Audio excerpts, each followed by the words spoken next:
Hello, everyone. Welcome to the Yuumiverse podcast, episode 3. Today, we're going to have a tank conversation, and we have a special guest here. I'll let him introduce himself. Hi, I'm Shaw. I'm a high-end Mythic Plus tank. Generally, I play Brewmaster, but I dabble in some other tanks as well. And yeah, that's pretty much it. I'm pretty one-dimensional. Nice. Sounds good. And then I also have my husband here with me once again. His name is Tachi, and he's also a title tank, but he's more of an FOTM reroller. So I just wanted to bring him in to kind of see the contrast between playing somewhat of a non-meta tank versus a meta tank. Hello, it's me again. All right, so let's get right into it, Shaw. Would you mind telling us how you got into WoW? I want to hear the whole thing. The whole thing. Okay. It's funny because everyone always has like their WoW story, and it's always so interesting to hear. I actually got into it way back in the day. I think I was in middle school. I had some friends who were playing it, so I kind of got into it. But back then, I didn't have money, so I couldn't pay for a sub consistently because you can't work when you're that young. Over the years, I kind of just like came back to the game here and there whenever I had like a birthday or Christmas or something came around, and my parents bought me like a 30-day sub. And then eventually, I came back to the game like full time at the end of college, and it was like the end of Legion. And ever since I don't think my subs ran out since then, and I've just been vibing in the raid and stuff. So yeah, I've been playing it on and off since Burning Crusade, but I would say I'm more of like a Legion and forwards player. I see. So how did you get into Mythic Plus specifically?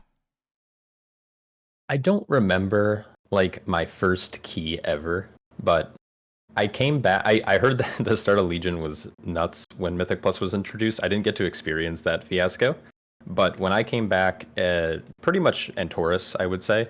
It was like just before Antorus, but anyways, I had some friends that I ran into, and they were like, "Hey, let's go do a Mythic Plus Keystone." I was like, What is that?" They're like, "Have you ever done a dungeon before?" And I don't know. It just I was hooked ever since that first key was slotted. I don't remember what it was. It was probably like a Maw of Souls or something, but. I was hooked on the idea that you can play in a much smaller environment because back in the day, WoW was always like you either raided or you PvP'd, or like obviously world content and stuff, but there was nothing like as intimate as Mythic Plus was, and ever since I was hooked, like from compositions to routing to infinite scaling content, this is something that I was not used to in an MMO, and ever since that's like been my main focus in the game. I have raid and stuff to obviously get gear, but that's what got me hooked. It was just like how complex the system is, and I love seeing it improve, and not so much over time with different changes that Blizzard has made. But I think they're heading in the right direction, and it's something I can talk about for like hours and hours and hours. Yeah, that's very cool, and we're gonna get into it. Oh heck yeah! Yeah, so you said you were very interested in Mythic Plus. So does that mean you used to raid?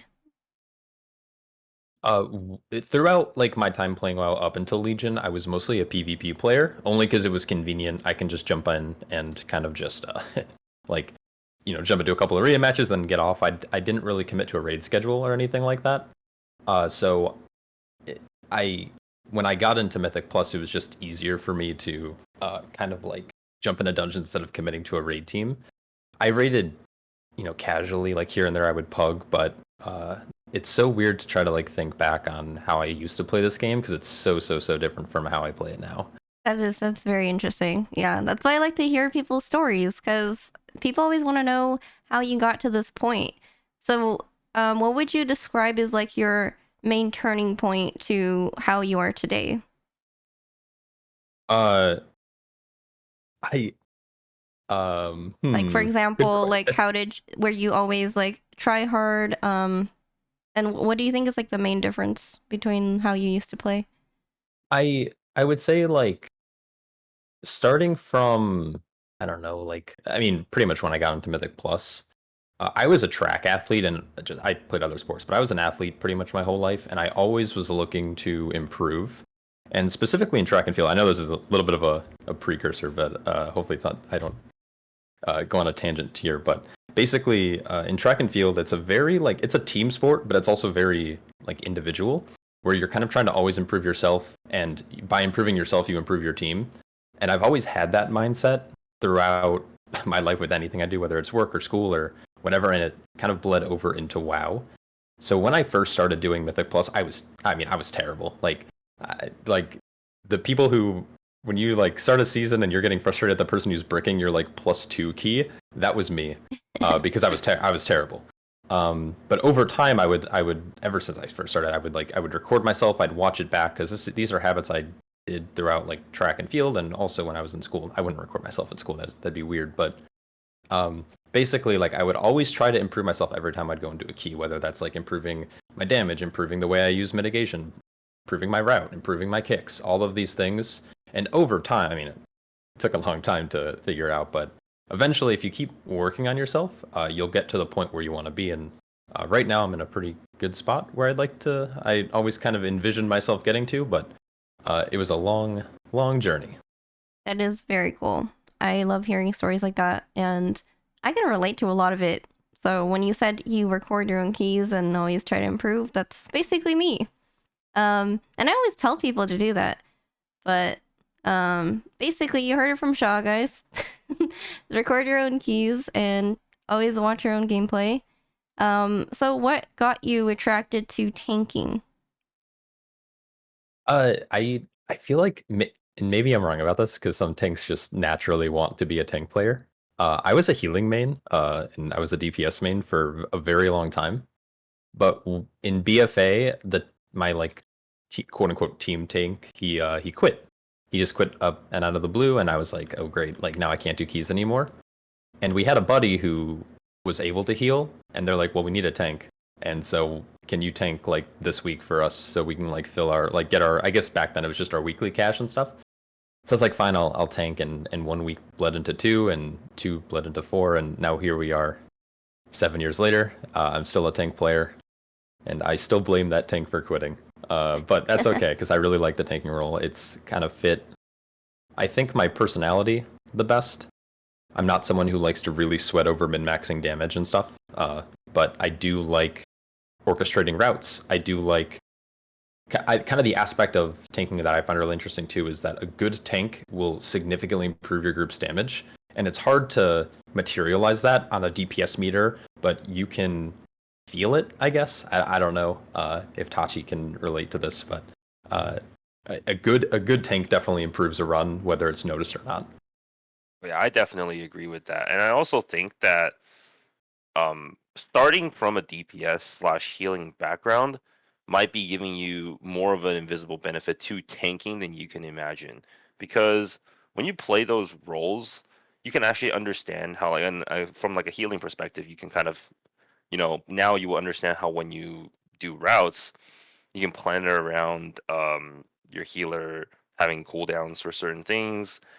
This pull, you guys need this to live. Whereas, like, if you didn't, maybe you would just kind of run your head into like bigger packs in a row, then you just wouldn't have a care for that. And then for DPS, also, it's really about the positioning, right?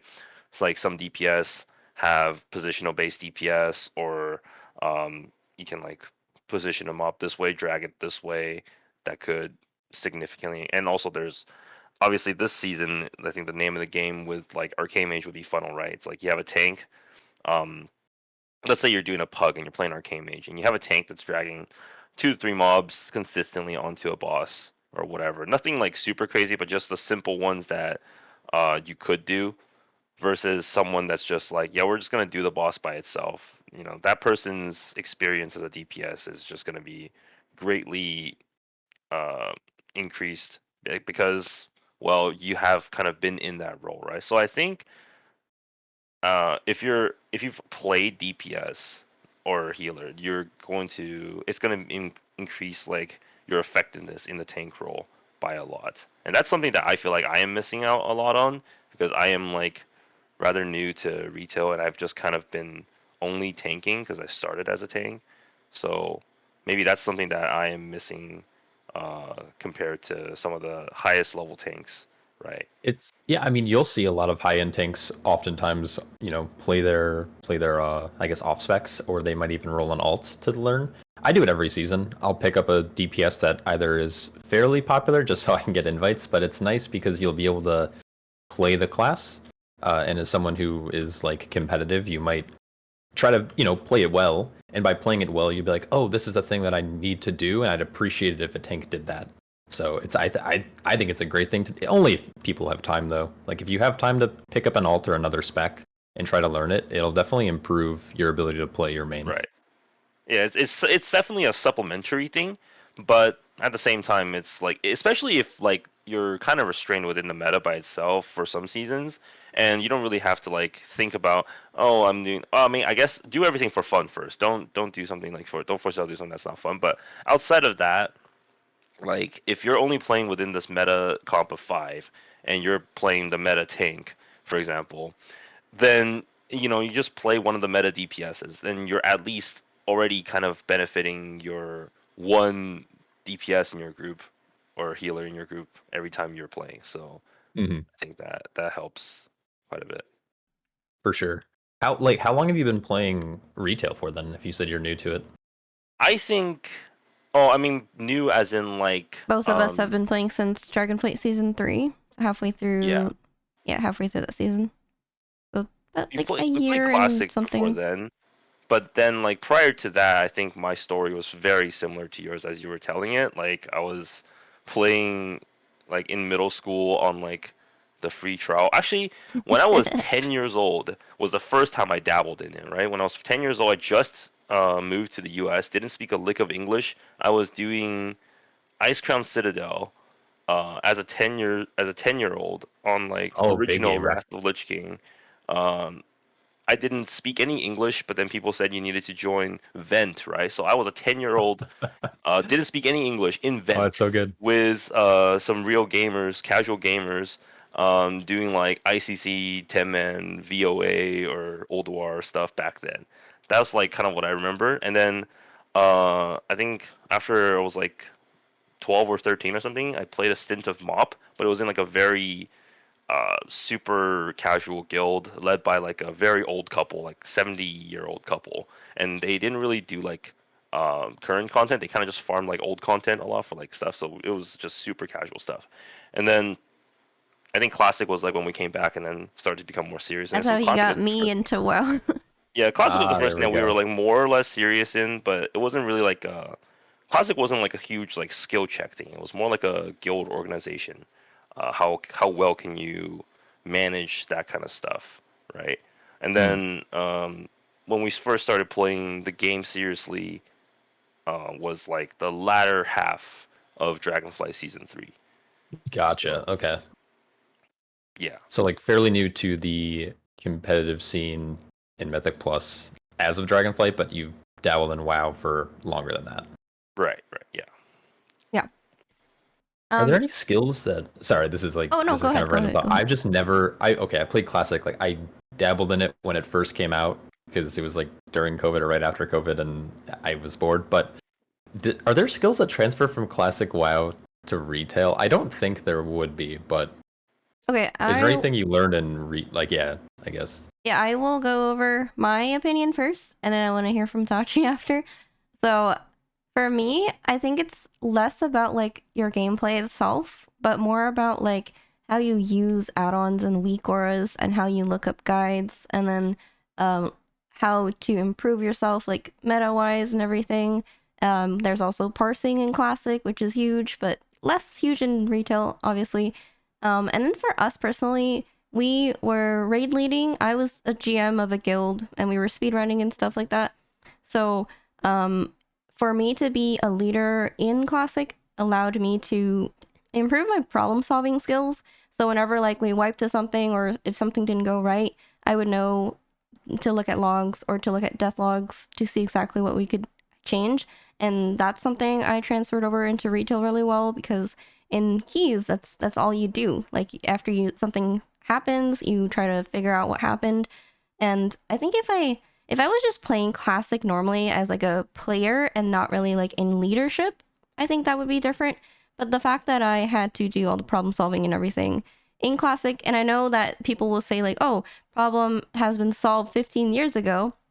There are always new strats and stuff. Like other people are always trying to min max, and people have been doing that on private servers for years. So the classic game right now is kind of different from what it was in original. I don't think people used to min max as much, but since everyone is doing it now, you kind of have to also do it yourself. So for Hmm. example, like I remember Muru, which you probably know, the TBC boss in Sunwell. Um, that fight, people used to play it so differently. Like they would just like probably it would probably be like more like a 7 minute fight or something, and then we were like parsing on it. So we would just lust in phase one instead of saving it for phase two, and then we would try to like phase that boss as fast as possible. We would only do like 2 ad phases, and then the tanks would drag it in and we cleave the ads down together. And the strat was like completely different from when we were progging it.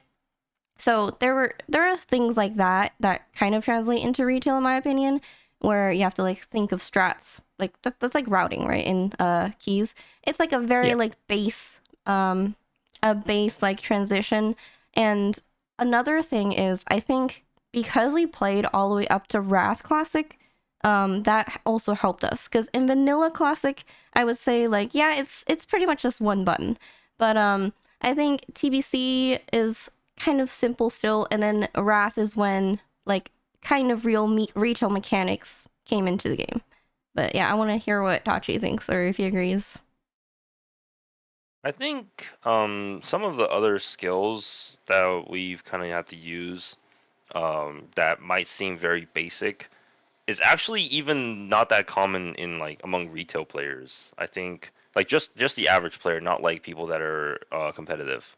But let's just say like how to read logs, how to assess like deaths or whatever, how Hmm. to assess how to even use like weak auras, right? I think some people just get a weak aura, but they don't even like know how to like customize it, how to have like a clean UI, right? That's something that's like even among classic, like if you have a good clean UI, you're going to perform significantly better than someone that's not, right?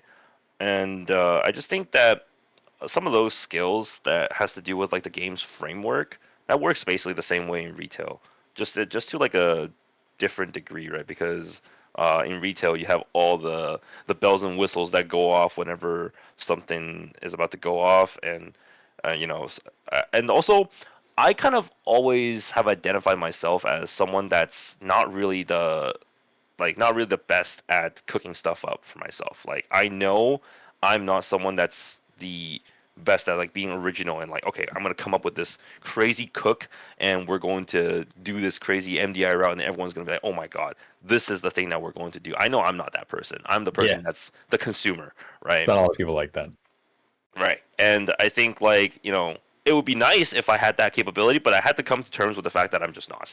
So how do I do that? And which was and then that kind of started it's also kind of like a skill to like learn and like adapt, right? Which is like something that we did back then in um when we started like guild leading in TVC and Wrath was um we had a roster of people to do this raid, and we had some goals to like either clear this raid quickly or clear this raid under geared, right? Because that's kind of the name of the game for classic. It's like how soon can you do the content? Because obviously back in the day, people got like fully geared or had like a significant amount of gear from the current content to do the current content with. Hmm. But it was like in classic, it was more like how do you do this current content at the hardest difficulty with like previous tier content, with the best possible previous tier content, because it's like you're going in on day one and trying to finish it as soon as possible, right? So then some strats had to be pretty creative, and then some of the top guilds that had really strong rosters obviously would stream and stuff because classic is more like a content driven thing.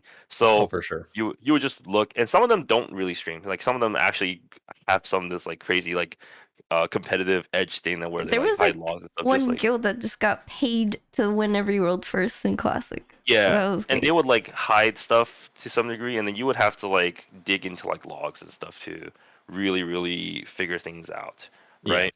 And So I think where I'm going with that is like when you're, and it's kind of similar to like how you play on a team in like Mythic Plus. Like you look at one of the best groups that are like timing, you know, a key or two level higher than you, and then you're trying to figure out how do they do this, and you're playing in your team, and you kind of have to assess it from your team's standards, right? It's like, okay, maybe we don't have certain things that they have. Maybe you're playing like a slightly different comp. Like you have one character that's different. That's a huge difference in a 5-man comp. Or let's Yes. say, you have everyone in your group just has like 4 or 5 eye levels down because you don't raid, you just key or something like that. That's Right. also, you know, a considerable difference. Maybe you're missing this key item or something. Like maybe one of your DPS does not have House of Cards or whatever this season. That could add up to something, right? And then you kind of have to think about how you're adapting the strategy because okay, we're just trying to do this pull and it's not working out. And then for some people, maybe it's just like, oh, uh, I don't know, maybe it's just not working. But then it's that problem solving again that comes to the top of the head, and that's very similar in classic. It's like, how did they do this boss, and then you transfer that directly over here. It's like, how did they do this pull this way, and then you're kind of piecing together the puzzle at that point, just like small pieces of the dungeon. How did they do this quickly? How do we make up this time? And then, you know, that'll kind of get you. It won't quite get you all the way to the top, but it'll get you closer to it. That's for sure. Oh yeah, and So classic taught you guys like these soft skills of like analyzing like logs and stuff. yeah, Yeah. basically. It's kind of And like the okay. I didn't really talk Sick. about like gameplay as much, but I did notice that like since we used to speedrun in Classic, and I was healing for a lot of speedruns and stuff, and in Classic you needed to drink. So I got into this habit where like I would move up immediately and then start like min-maxing my drinks and everything. And that really helps in keys because in keys you have limited time and you have to like basically save up time. On classes where you don't need a drink, this doesn't really matter. But this season, this priest actually needs to drink, and then when I was playing Resto Shaman last season, I also needed to drink and just manage your mana really well. That's more of like a unique to healer thing. And also with my UI, the funny thing is I actually made this UI back in Classic when I played. And I Oh, determined and my you're still using your classic UI? yeah, I Oh, that's determined my awesome. like healing style from Classic. The way that I have my frames laid out, like horizontally.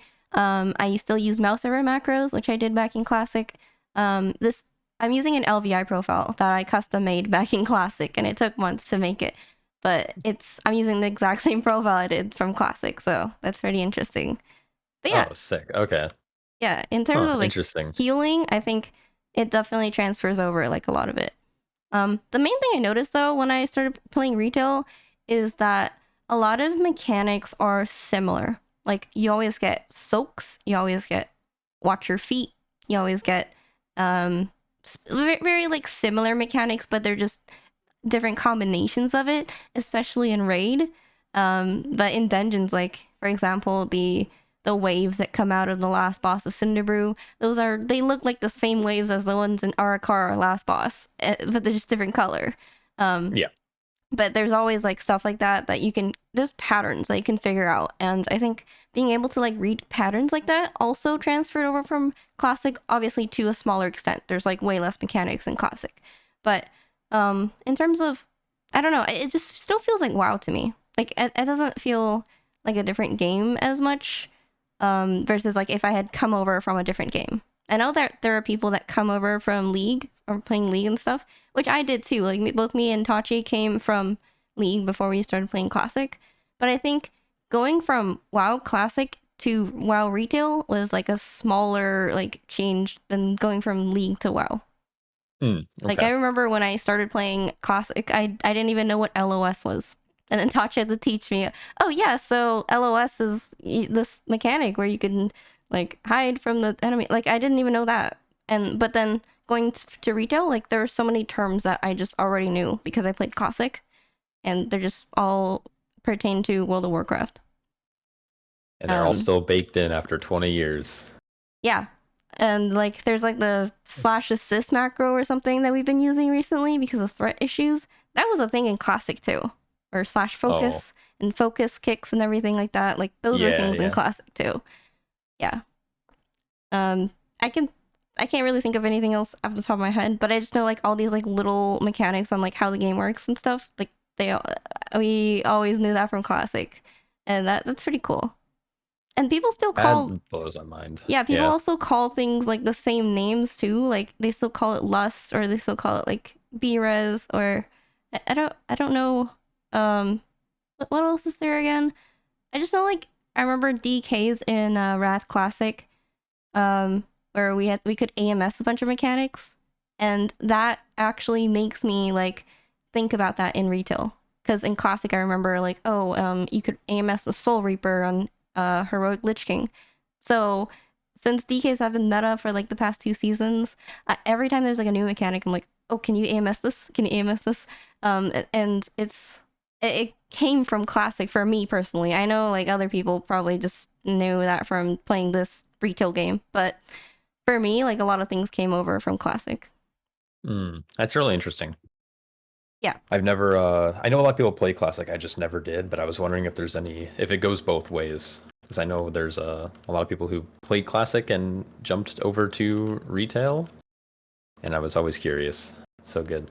Yeah, it's very interesting too, because I do see some retail players try and go and play Classic, and it's just, the game is just like slow mo, so it's sometimes it doesn't transfer over exactly, because even though there are fewer mechanics, you have less tools. So for example, in Classic, everyone is slow. Like mages have a blink, like maybe some classes have a dash or whatever, but sometimes it's really hard to get out of mechanics because you don't have as many tools for it. So for example, in HLK, there's a mechanic called Defile, and people just could not deal with that mechanic, and we had to force people to get the engineering rocket boots to get out of it. But basically, if you don't get out immediately with that mechanic, it spreads throughout the whole raid, and you just immediately wipe. In Yeah. retail, obviously, like you could just blink out. Everyone has like some sort of a dash, except for like priest. So it's basically a non-mechanic in retail. But in classic, you have to think about that way more because you don't Mm. have a way to get out. You have to like pre-move, like pre-spread, so that you can deal with that. So in a way, it's kind of similar. I mean, that's already in Wrath, right? Like I think most people when they talk about classic, they're referring to vanilla, which is more of like just no mechanics. You're just hitting patchwork the entire time. Like Yeah, the Sims. OGs. Yeah, Sims in retail still like do patchwork Sims, like fighting the same fight for 5 minutes without moving. But yeah, I That's think not how all fight work. Wait, what? That's not how yeah. Gallywix works? Dang it. Oh, wait, the last 30% of Gallywix seems like um It's fast work. but yeah, I also was listening to you guys discuss between you and Tachi about like routing and everything. So since both me and Tachi are playing meta comps, and we always play around Arcane Mage, and we're funneling damage to the Arcane Mage, and we're pulling that way, I kind of want to hear from your side how you pull for your DPS because you normally play with a different comp, right? We like to play the worst specs, so we do the opposite of fotm. So currently, the composition we've been running is the the physical comp, the physical god comp. Yep. So we have Feral Druid. We play with the warrior, generally arms. We've done Fury as well, but generally arms, and then we have Outlaw Rogue. So pulling, and very early in the season, we actually got some fairly high ranked keys for the time, playing like double warrior rogue instead. So even like class stacking. Definitely not what you're seeing currently on the ladder, but the way we have to approach routes and pulls is very, very different. I know Tachi was kind of mentioning that, you can look at what like the top guys are doing, or like the people doing a key level or two or higher. For us, that doesn't really work because no one who's sane is playing Brewmaster or some of these other classes in this comp. So we have to kind of break up pulls a lot differently. And it's funny because, I post some of our runs on YouTube and stuff, and I'll get comments like, how did you guys time this pulling so small? And the strength of some classes, and this is why I love Mythic Plus so much, and I find it so interesting, is that there's a lot of people they look at a damage meter and they just think like big dam is best class, and you can really play into class specialties. Like Fury Warriors, I would say pretty much hard capped at 5 targets, but they're gonna do so much damage to those 5 targets, and specifically their prio target, because what they're doing is they're cleaving off of their main target with their meat cleaver. And so you can still pull a big mob similar to an arcane mage, and if the pool's small enough, their damage is going to be super, super effective. Same with Outlaw Rogue. Outlaw Rogue is hard capped at 8 targets. And so pulling small and fast and efficient was really good because Brewmaster in smaller pulls, well, first, they can't really live larger pulls, but they don't need almost any healing in smaller pulls.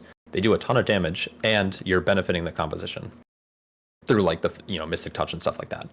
It also rounds out our CC, but it's really weird. So we're always problem solving. Like, okay, what can we pull instead of this? Like, can we make a more efficient route? Can we actually pull smaller? Is often the question, but faster. And so that's kind of what happens on the other end. Is that we're always problem solving. Now, of course, there's other compositions or other people playing Brewmaster, so I can often look at what other people are doing. But oftentimes they're playing a little bit more meta specializations, whether that be like Sin Rogue. Sin Rogue is very, very strong right now because it brings funnel similar to Arcane Mage. But yeah, it's definitely a different game, a different ballpark, because we're not just looking at the top runs. We have to kind of innovate constantly whenever we get to a new key level. Yeah.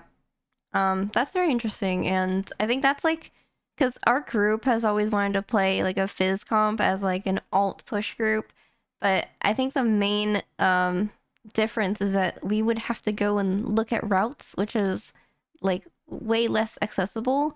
We also had a period of time, so our shaman recently main swapped to arcane mage because we wanted to play the meta comp. But previously, like the first month or so, we were playing with his enhanced shaman. So we were playing the meta group with his enhance. And we were still copying off of the arcane comp. And then we realized that like a lot of their pulls are centered around the arcane mage. So we're pulling like a ton of funnel into bosses or into mini bosses. And we realize we're like risking a lot, but like not really getting much out of it. Like we still save time from pulling stuff into boss, but like with an arcane mage, that boss would die like a minute faster. So we're basically like, that's where we struggle with as like people playing meta comp. I think we just don't really know how to like come up with our own comps. So then we just gave up and then we swapped to arcane mage, and now we're just kind of following. Just swap the arcane, yeah. Yeah, exactly. It definitely took a bit. We were like basically just gearing our mage. We basically boosted him. We were leveling him from 70 to 80 on our like very geared characters.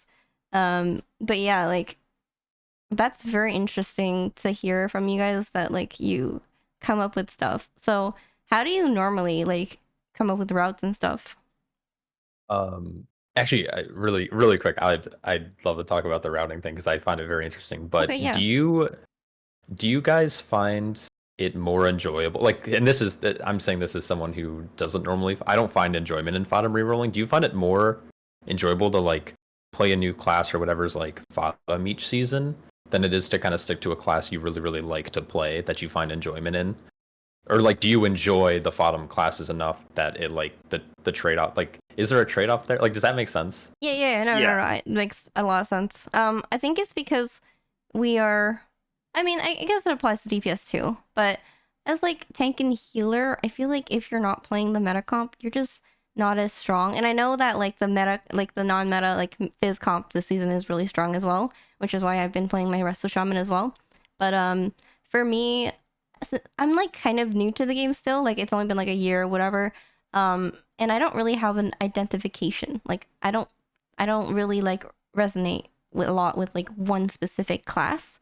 So for me personally, I like playing all the healers. Like last season and this season, I've been gearing up all of my healers, and I think the closest I've been to like not enjoying my class when I was rerolling was in Dragonflight season 4.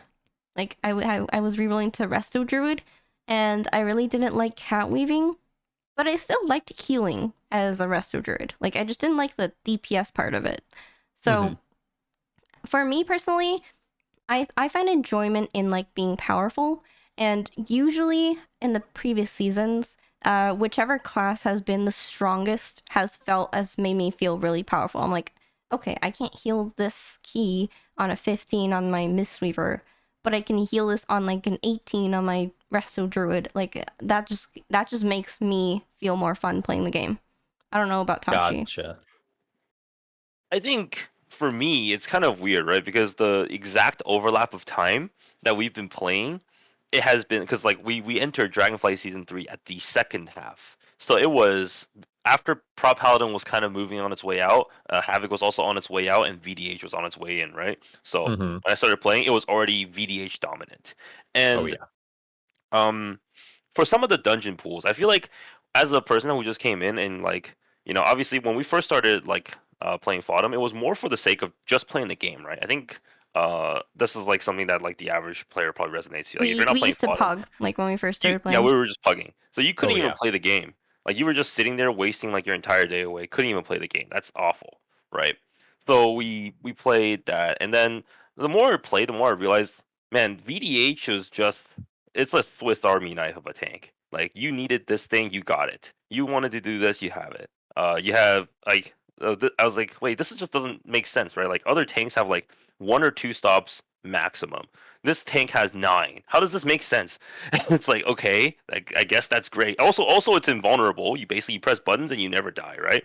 I've also dabbled back then in like some of the classes, and last season, or in season 1 was the first season where like VDH wasn't the most dominant, right? And it switched to Prop Paladin, and immediately I was already kind of not a huge fan of it because it was like the idea that your self sustain and mitigation was kind of separated from the damage portion was kind of already kind of hard, and you're also playing a lot for like you're kind of like a secondary support slash healer type tank that you're like, yeah, you do your pull and you try to live, but then outside of that, you're what really dictates good prop paladin gameplay is like how you're using your sack, your bop, your spell word, your lay on hands, all sorts of those things, right? Whereas VDH is kind of more um, self-centered. You're like, okay, I'm doing these stops against these mobs, so I think uh, whereas you said like, do I find enjoyment as like playing some other class? I mean, maybe, but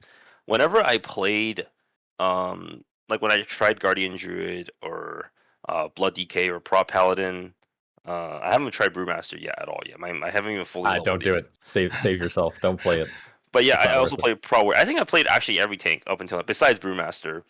Um, Whenever I played, I would do the same boss, and I'm like, okay, I'm gonna do. I don't have this tool.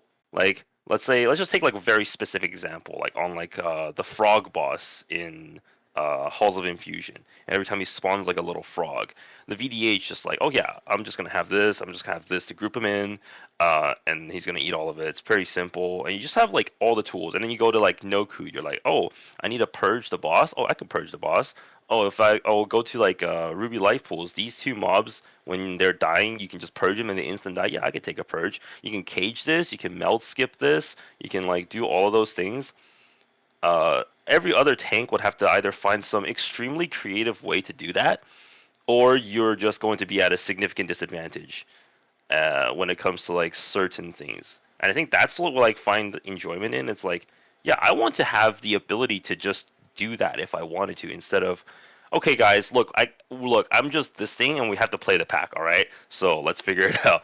So I feel like, yeah, again, the amount of time that I played just so happened to coincide in this period of extreme VDH dominance. So I wouldn't even say I'm like you can say I'm like a fotm reroller that I fought rerolls to like every fotm tank, but out of that time, the vast majority of it was just VDH. So I guess I'm more of just kind of like a VDH guy, right? Because I feel Gotcha. like Okay. tank, um, you can be a really good tank player, but I don't think you really get there until you've like pretty much gotten to a point of rotational mastery where you're not thinking about rotation anymore. You're just playing the game and you're considering other things. Like the main thing on your mind is not your rotation. It's your is how you're playing the game.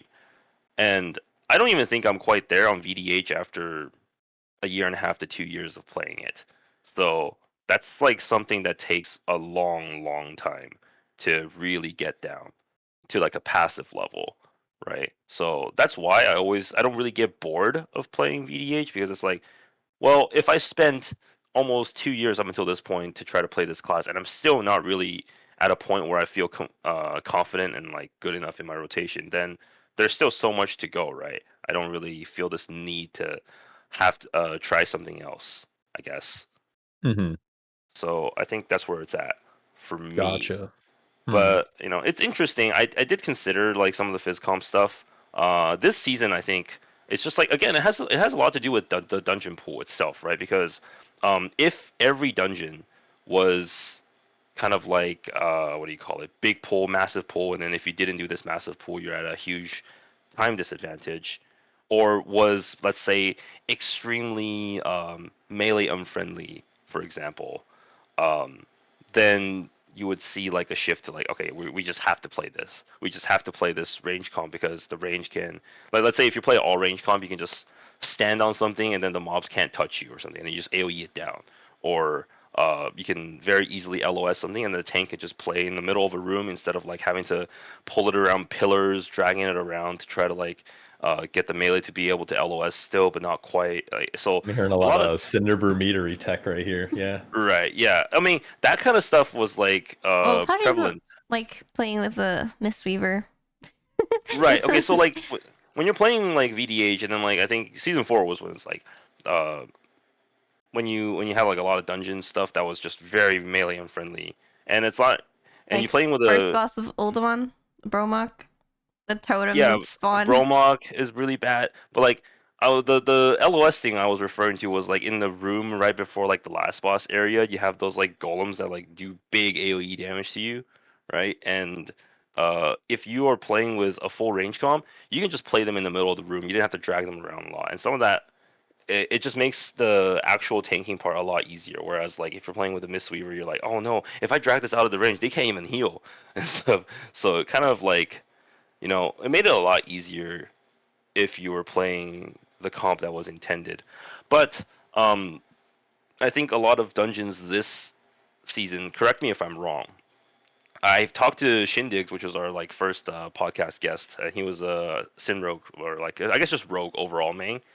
And I did mention that some of the dungeons this season seems to be kind of like a very advantageous to the melee comp pull style, and some of the meta comps actually have to be forced to pull smaller, because like some of the let's just take like Theater of Pain, for example, right? You have Great some big example. Yeah. pull, some big pulls Like potentially two, in, maybe yeah, three. like in the Yeah. in the gore chop wing, let's say the first pull, or like Yeah. whatever, and then some The stuff in the first Soul spirit Storm. wing. Yeah.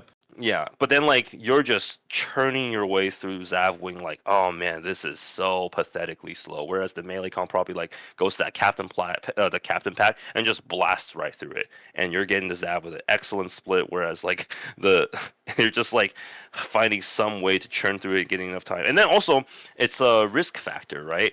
Um, when you're pulling big and you have to do all the stop coordination and stuff, it's just gonna feel a little bit more difficult if you're not that coordinated. Whereas like if you're pulling like 6, 7 mobs at a time, you pick the two like kick targets out of it, and you're like, all right, you two, I'm kicking this, you're kicking this, and the melee always usually have fast kicks, right?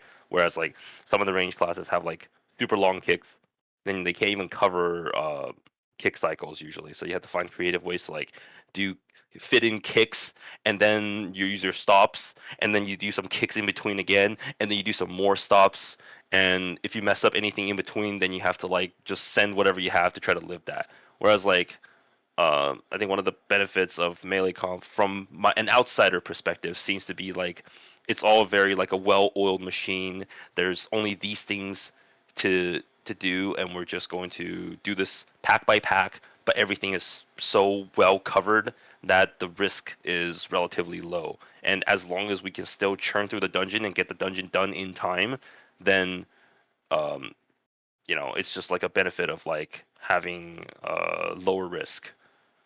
I don't know. Definitely. Yeah. I for sure agree that the dungeon design this season is a little bit healthier for a melee composition, or specifically like a physical damage composition.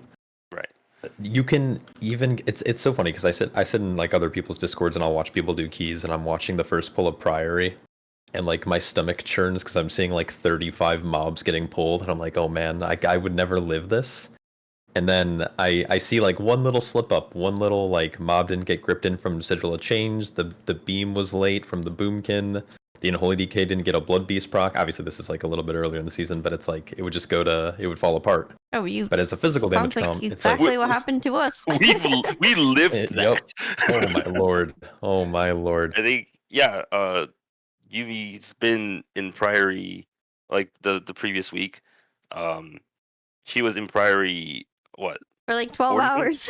yeah 12 hours, like Oh my. 60 attempts or something. That was a church that was Sunday, right? Like you were in church? Yeah, and then we come back in Yeah. because I wasn't there. She was like Well, I was another in group. this LFG group where they had a tank with a Rizal 17 and he was trying to help his friends. So I was kind of just there. Oh man, that's a prog day for sure. And then on Monday we went back in, had another friend with it, and then we did it another 20 times, and then we finally timed it. But it was like there was a lot of things that we did with our route that's like, okay, at the end we could save a lot of time because the third room we can cut out so many things. We can cut out some of the patrol thing and only just do Braun Pike. But then it was like a very technical thing where it's like you have to pull Braun Pike only when the patrol is at its peak, so that you don't social. The social range is huge, and then you have to take Braun Pike after you pulled him. You have to take him all the way to the corner because the patrol is gonna come around the back and like social. And then on the very first try that we did, we got all the way there, and our mage friend didn't know how far that patrol came in, and then it trickled in, and And then we it just and died. it trickle. Oh no. And then nobody blamed him obviously because I was like, okay, you just didn't know this, and we had to figure this out the hard way too. Except it was on 20 priories ago, and you didn't do 20 priories prior. Are you guys still doing that rat? Have you tried pulling Braun Pike either into the boss room to fight him or onto boss? Braun Pike onto the boss, Yeah. like the last boss. Yeah. No, definitely have not. That seems That pretty sounds insane. pretty interesting. So what you do, and this is, feel free to try this. I don't recommend it, but we did it in our one of our 17s. We pulled Braun Pike onto boss, and the tech where you like let the first kick go, and then she doesn't do inner fire until after blinding light. So that nullifies the damage your group's gonna take from the boss. So the boss is basically a churning dummy outside of like having to run around and look away. And then you can lust Braun Pike and just cleave onto boss, and it's like it makes more effective use of the lust plus getting the mini boss down while also cleaving on the boss. Does the kick tech still work? Because I heard whenever they fix something that they also fix the kick thing. It worked for us like just yesterday or 2 days ago. Unless they hotfix it in, but as of like 2 days ago, it was still working for us. You don't kick the very first cast, and then you just what happens after that? You just kick regularly. Yeah. Then you just kick, just natty whenever you want to. Okay. I feel like VDHs love everything, so perhaps it was like a don't kick. misunderstanding. Yeah, in how it was working. But I think the thing they fixed was like the overlap. I think it still overlaps sometimes, but I don't think they said anything about like not kicking the first one. That's a separate thing, I think. Yeah, it's just a lot of damage because Braun Pike, not only does he do the AOE damage, he also like explodes when he dies, right? So, and that's not something that you can just stop like a soldier, where you're like, okay, we can do this AOE stop and then we kill the footman. Start at 3% health, yeah. And there's two other kicks in the pull, right? You have to deal with that too. Those will die pretty quickly. I don't think it's like that's the big deal. If you're lusted and you have like your beam and sigil stuff, it's probably fine. But again, it's really scary because Braun Pike's taking damage, and if Braun Pike is like dying right on the time when you have what's it called, the boss's mechanic, that might seem like it's really hard to tell people to hold damage. That's like something that I've noticed. I mean, that's like across all games. Nobody wants to just stop doing damage, and that's why like Rookery last boss is also like kind of hard. It's like, oh, can we stop here? It's really hard to gauge like a damage stop. It's always like, oh, we just do more damage quickly, do more. But trying to like tell someone to hold damage is like the hardest thing in this game. I feel like. So yeah, I mean, Yeah, interesting way to do it, but definitely sounds it's very scary. yeah, it's spooky. That's the benefit about running a Fizz comp is that you're playing with DPS outside of maybe a Feral Druid. They're all so tanky. Like my Fury warrior that I guess he normally plays arms, but when he's spec'd into Fury, he has as much health as I do as a Brewmaster. And so you're playing with classes, especially when you add like a shaman to the mix where they're giving people like vigor and downpour, Right. and they naturally just have like way more health than they normally would. And obviously his one shots aren't as relevant this season, but like it's still really nice because you get shot by a mob in priory from like a pot shot or a bleed gets applied.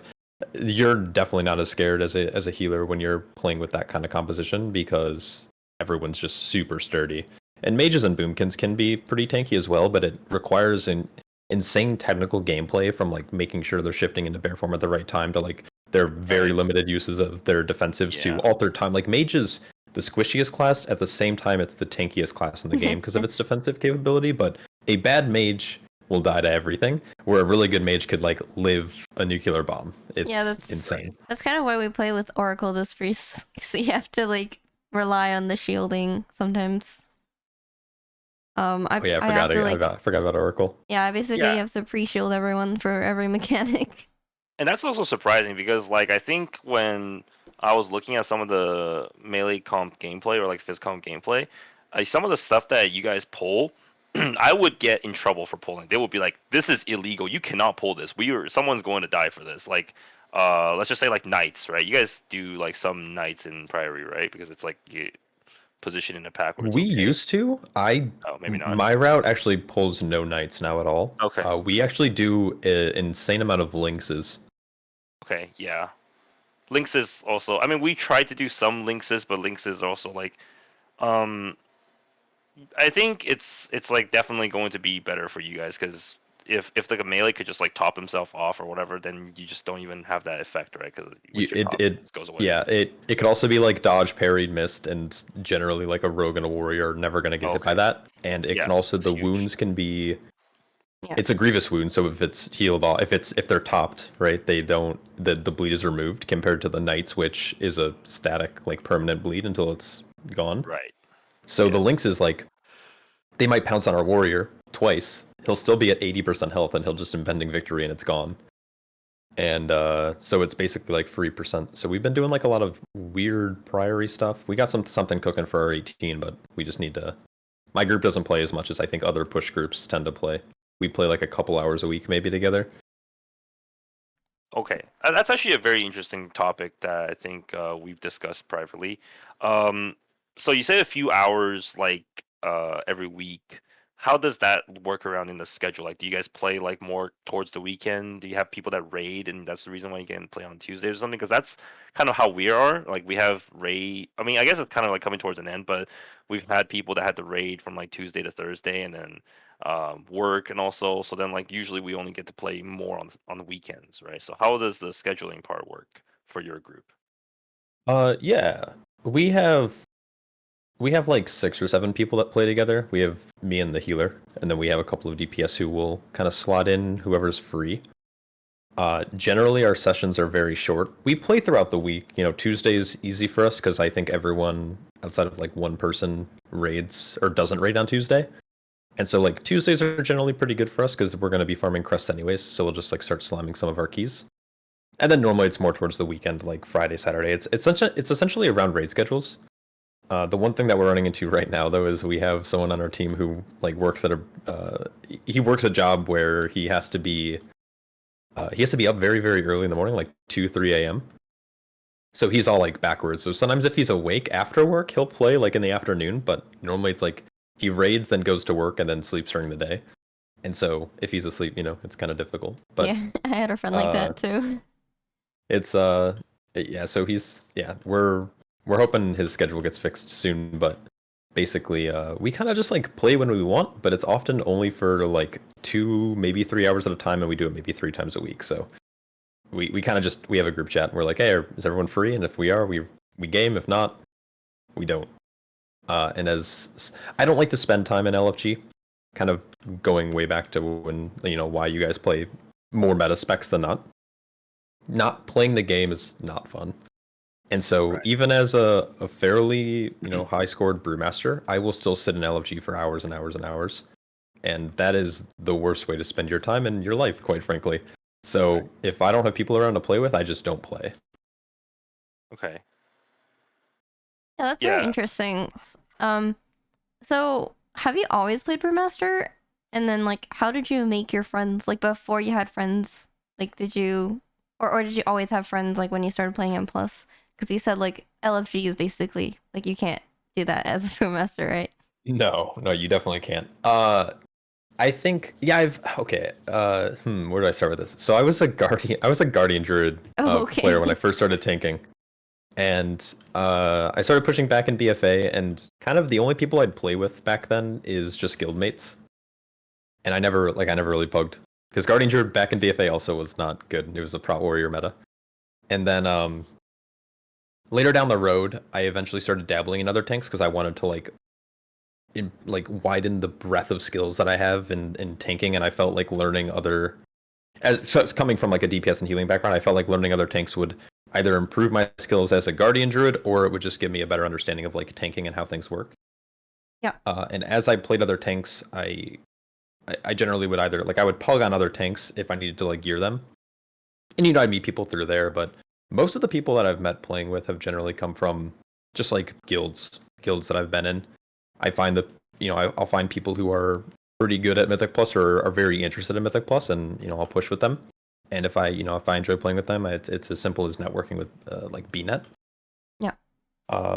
But yeah, I would say like I'm trying to think like most of my groups, yeah, it's just they need a tank. I happen to be a tank player, and they'd rather play with the tank they know and they trust, even if they're not playing a meta spec.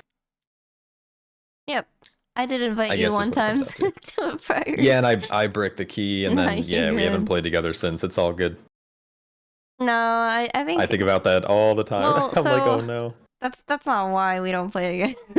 No, that's absolutely Um, fair. but I'm basically also always playing with my own group now, and I've Oh, been for sure. trying to play like outside of my own group, like because my group is mostly like EST early gamers, and both me and Tachi like to play late at night. So Hmm. after our team gets off, it's only like 8 or 9 p.m. for us, and we normally don't go to bed until like 3 a.m. So we've been trying to sleep earlier. Tachi's laughing because like he goes to bed even later than that. But um, we've been trying to have like something going on after those hours.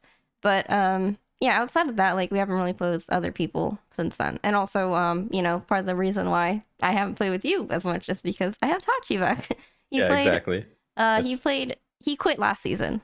Towards like hmm the latter half. So I was like looking for tanks and stuff. But yeah, this season I've had him to play with for like a long time. So I haven't really been talking to the tank friends I made as much.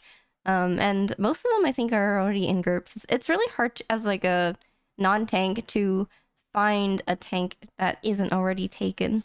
Because most tanks, if you're playing a tank role and you're decently good, you're probably just taken by a team already. At least from my experience, that's what it seems like. I don't uh know. Do you feel like you're much more popular because you're tanking? I would generally say that, but not because of like it's not like a skill thing, but because the tank role is so like sparse. There's not a lot of people who tank. There's way more DPS, and I would even argue there's probably more people who are healing than tanking. Yeah.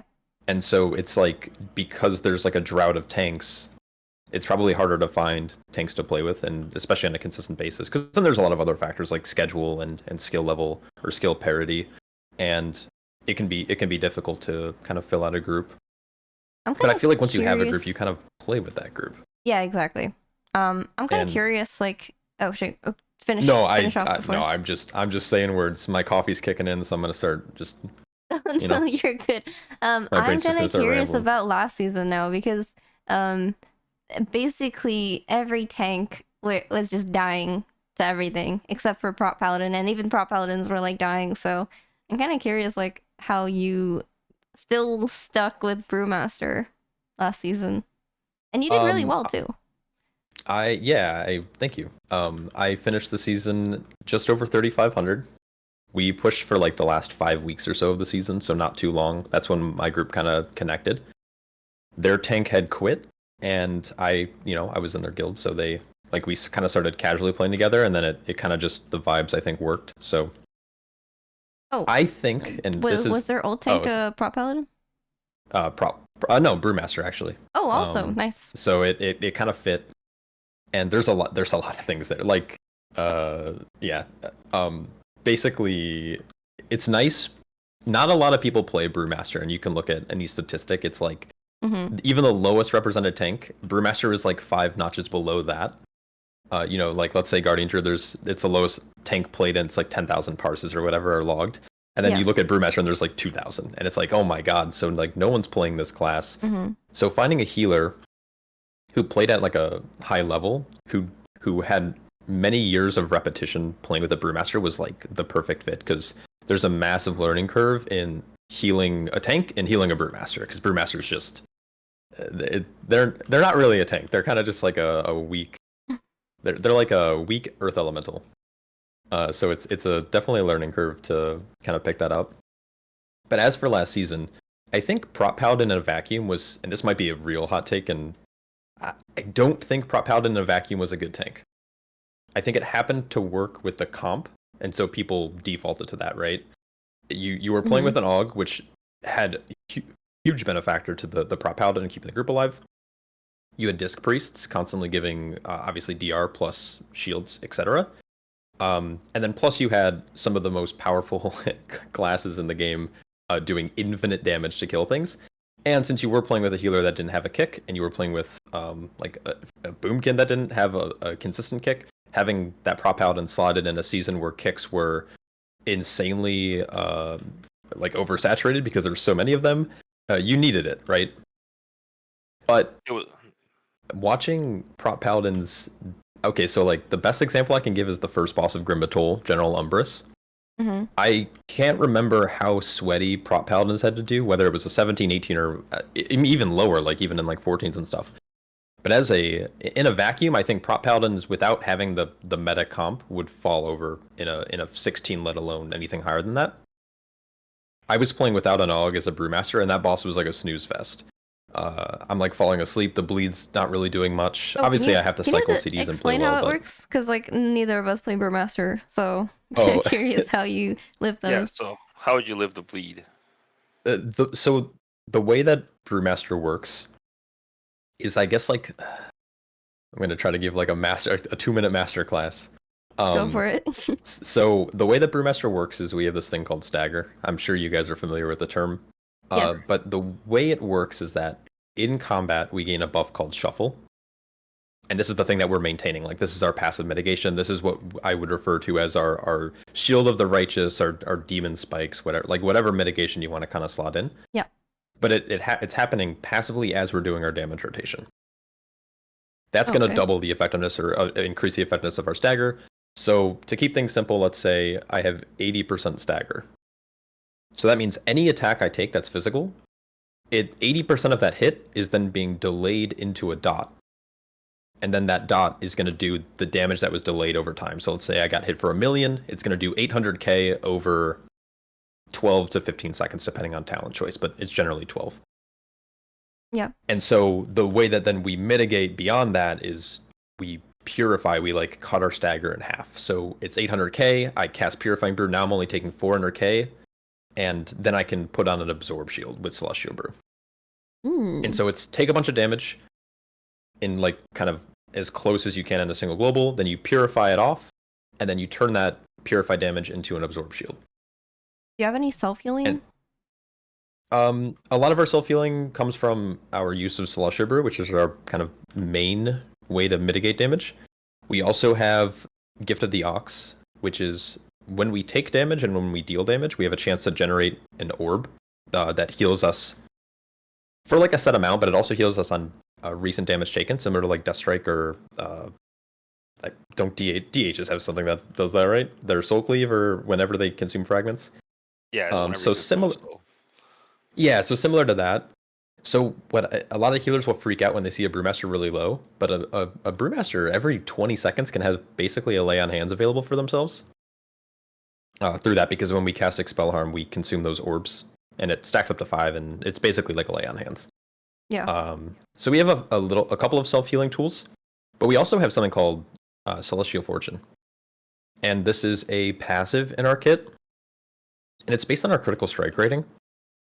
And what it does is basically, if I have 40% critical strike, for example, there's a 40% chance that your healing on me is going to be replicated at 70% effectiveness. Oh. So it's based on my critical strike. So as you heal a Brewmaster, your heals are way, way, way more effective because of our critical strike chance. And so it almost like double dips in a way. So if you went to heal me for a mil and it procced the Celestial Fortune, then you're healing me for another 700k on top of it. And so you're like any healer's healing or any healing that you're receiving from any source is going to be more effective. That makes And me so think. while the Brewmaster, yeah, sorry, Makes me think Resto Shaman is like really good with the brew. yeah, it's really strong. Any hot based healer, there's a bunch of like kind of cool synergies between Resto Druid, Resto Shaman, and Presevoker actually. But yeah, it's as a healer, while you have to heal the brew more, your healing is going to be more efficient, so it requires less globals. Makes sense. Yeah. But that's kind of the master class, and that's why that boss was kind of a snooze. Is like the dot's physical, most of the hits are physical, and while you're taking the sonic damage, like it's not technically magical, so you're just staggering like everything, and then you just purify it off, and you're just removing it from existence, and it's like okay, it's like this boss is. We missed a 17 by I think 6 seconds or something last season, like at the very end. If we had another go, we probably could have gotten it, but yeah, in that 17, I just remember being like, wow, this is easy. Like this, I'm bored. Yeah, that's Were there very any interesting. were there any fights that or like not just like bosses, but like were there any like specific trash pulls that you found uh pretty difficult to like engage with? Because I started last season like doing a lot of rerolling, right? Because I started as a guardian, and then I switched to prot warrior, and Mhm. then I switched to prot paladin after that, right? And after I switched to prot paladin was whenever I realized some of the pulls were like, man, this is like actually significantly um easier, and I wouldn't know how to like specifically like Siege of Borealis, right? Like if you do the first pull as a guardian druid, and like even through incarn and stuff, those guys will break your teeth and you will feel the pain. But prop paladin, you just go in, I'm opening with bubble, they're gonna go slam all their stuff into my bubble and not really hurt. Or also like some of the bosses, right? Let's you take first boss of City of Threats, or the double boss in Stone Vault, or something like that. It's just the name of the game was just the boss is gonna do some tick damage at you and then punch you super hard. And how do you like kind of live through that, right? And I felt like Paladin had like the most um like intuitive rotation of CDs that help you live through something that like punches you as like a one shot at least. And like even if they're like one of the most squishy tanks in a vacuum, I think that they just so happen to benefit the most out of the dungeon toolkit, the dungeon set that was like deadly to tanks. Um, I don't know if that really makes sense because my experience was kind of limited as well because I didn't play the whole way through. But from when I was playing, that seemed to be like how it felt like because even when Prop Paladin wasn't the tankiest, they definitely were able to lift some obscene stuff through the use of immunities, or again like having kicks and stuff obviously was great right in a season when they made it so that stops don't actually stop anything, they just delay the problem by half a second, right? So It's I mhm. yeah, so it's interesting because Brewmaster specifically, and most tanks will struggle with tank busters, especially when they're consistent enough where it's like, okay, I'm gonna need mitigate. I'm gonna need a big DR for this tank buster, and this tank buster's happening every like 25 seconds or whatever it is. And Prop Paladin obviously is a great choice because you have Bubble, you have Tear, you have Ardent Defender, you have Wing/Sentinel if you need it. You can also call for you have Guardian of Ancient Kings, you have your Cheat Death, you can use a defensive trinket, you also can call for externals. So you have like 7 options to rotate through. And on top of all that, you're getting like cooldown reduction. And so Prop Paladin is obviously a really good choice for generally, like any tank that has will do tank busters that frequently.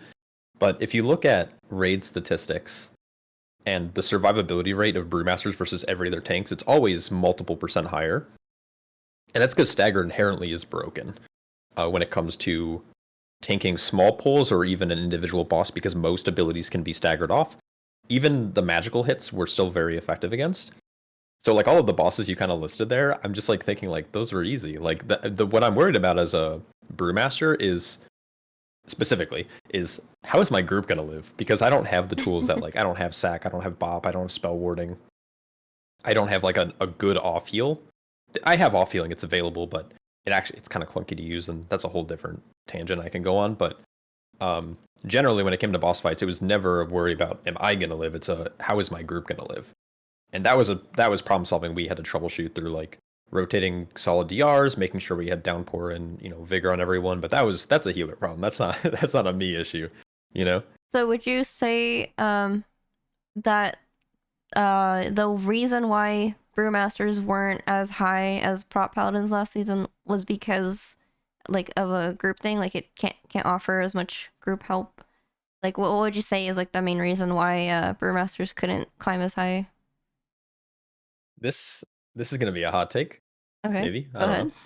I want to hear I it. think most players aren't. You either love brew or you hate brew. Mm-hmm. And if you're a tank player, you probably hate brew because it plays almost like the opposite of how any tank does work, where you're taking a lot of damage up front and you have to heal it back or keep yourself alive somehow, and you don't have access to something like Death Strike. Like BDK is really interesting too because you're not mitigating a lot of damage and you're playing this little mini game of like I need to spend enough resources to generate enough resources to keep myself alive, and I have to do that all within the time frame of me taking this damage. Where Brewmaster, we don't have the access to like something like Death Strike. We're kind of like hoping that our healer is going to heal us. I think it turns a lot of tank players away, and people aren't willing to workshop through the problems of like playing with a brew or playing as a brew. Yeah. And so I just don't think it's a popular tank choice. I think if more people played it, especially like really good players, I think it could perform well. It does good damage. It's typically not ever an issue in boss fights. I can't think of a single boss fight this season. Even like first boss of Priory, I know a lot of tanks sweat on that boss, but I'm sitting there like okay, when are we gonna get to the next pull? Like I'm really bored on a lot of these cases. So I don't know. Like I don't really know. I think it ultimately comes down to synergies, which is always an interesting topic. And right now we are seeing a very interesting physical like meta where it's actually really popular in the US, but it's not super popular right now in EU. Yeah. There's probably a lot of reasons for that, but the physical composition right now is really strong, and Brewmaster fits really well into that comp. Though you don't have to play with the brew to play the physical composition. Yeah, I've seen it with like so I think Prot Warrior too. Yeah, like you can slot in like any of the 6 main like physical classes. I would say some sort of shaman, whether it's healer or enhance. You can slot a Mistweaver. There is a good Windwalker who's Dabnel, I think, is doing really well right now, but you basically can slot like a Feral Druid, any type of rogue, any type of warrior, into this composition, and any type of not any type of hunter. Ideally, it's marksman, but yeah, you don't have to play with the monk at all. But monk does fit okay into the tank slot if you're playing with these certain DPS. And last season, because of how deadly casters were, I think any composition that wasn't playing a prop paladin was playing at a massive disadvantage, where I don't feel like that this season, where you just have to workshop different things. We're already seeing 19s being timed. I think Poe, who is the top brewmaster right now, they timed a 19 theater earlier this week. And so like you're seeing them do very well. It's just a lot less of them because I think we're conditioned as WoW players, at least over since pretty much probably Shadowlands, we've been conditioned to kind of reroll to whatever is the strongest. But this is the first time where we're seeing you don't necessarily have to play the strongest thing because there's this off meta comp where if you're very good at those specs, you can play them and succeed and do very, very well. Yeah, I definitely agree with that. I think that's very interesting because I think there was a stint in time because when Yuumi played in Dragonflight Season 3, they played a version of this I played a meta comp or a physical comp, which was like a warrior red rogue or like a double rogue warrior. Sometimes we or played something double like that. rogue warrior. I was playing Mistweaver, but we were still playing with the VDH. But the only difference was that VDH was so absurdly broken that they still played VDH in that comp instead of like a brew or whatever. So think that was like the one opportunity, the closest opportunity till like present day, that there was like a viable melee strategy, but unfortunately it did not bleed over to the tank section because the dominance from VDH was absurd at that point. Yeah, the Dragonflight rework of VDH, I think was one of the rare, and this actually was, this has been kind of true with any tank they like do an overhaul for, is that it becomes so broken that Blizzard's like, what did we do? We have to tune this back. And that happened with VDH, that happened with Bear Druid. I mean, Bear Druid also had the issue of AUG. I don't think Bear was actually that broken in Season 2.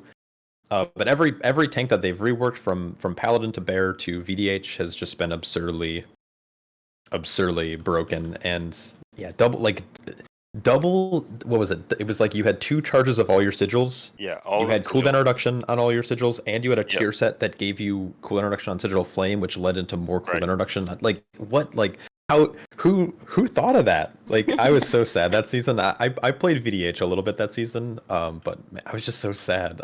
Like you were also the tankiest too. Like you pretty Mhm. much took like no damage. Your healing was super powerful, and yeah, and a lot of the dungeon demanded you to like use a lot of that toolkit, and you having like 9 tools versus someone who had like 2 is like not even a comparable difference. So It's crazy, and I think Blizzard's dungeon design now is way better for tanks. Like again, like I think every tank in a vacuum has pros and cons. I don't think VDH is that strong of a tank right now. It's doing one of the lowest damages overall. It just has a toolkit, and the toolkit benefits of a caster comp. But I mean, like, you know, kind of what I was talking about is that we're seeing physical comps do very, very well right now. Yeah. And I think that kind of goes to show it's not really the class design and class balancing. It's actually coming down to dungeon design. And I think that's dope. I hope Blizzard continues this trend going into next season. I hope they take a look at like Arakara, for example, coming back. I really hope that they kind of adjust some of the mobs' cast frequencies. And they take a look at like old dungeons. Like a lot of people are kind of like predicting Seed of the Triumvirate coming back from Legion. If they bring that back, they need to tune down the casters. They need to workshop some of the mobs. But if they do that and keep this consistently, I'm going to be way happier playing this game than watching a very one-dimensional meta develop and just being sad that I'm not playing the meta because I don't want to. right. Yeah, that's really interesting. And I definitely see your POV as well. And I think you brought up like a really good point last season. Like the dungeon pool was just not very good for melee. Like I don't even know how you guys did like a Marth, like second boss of necrotic.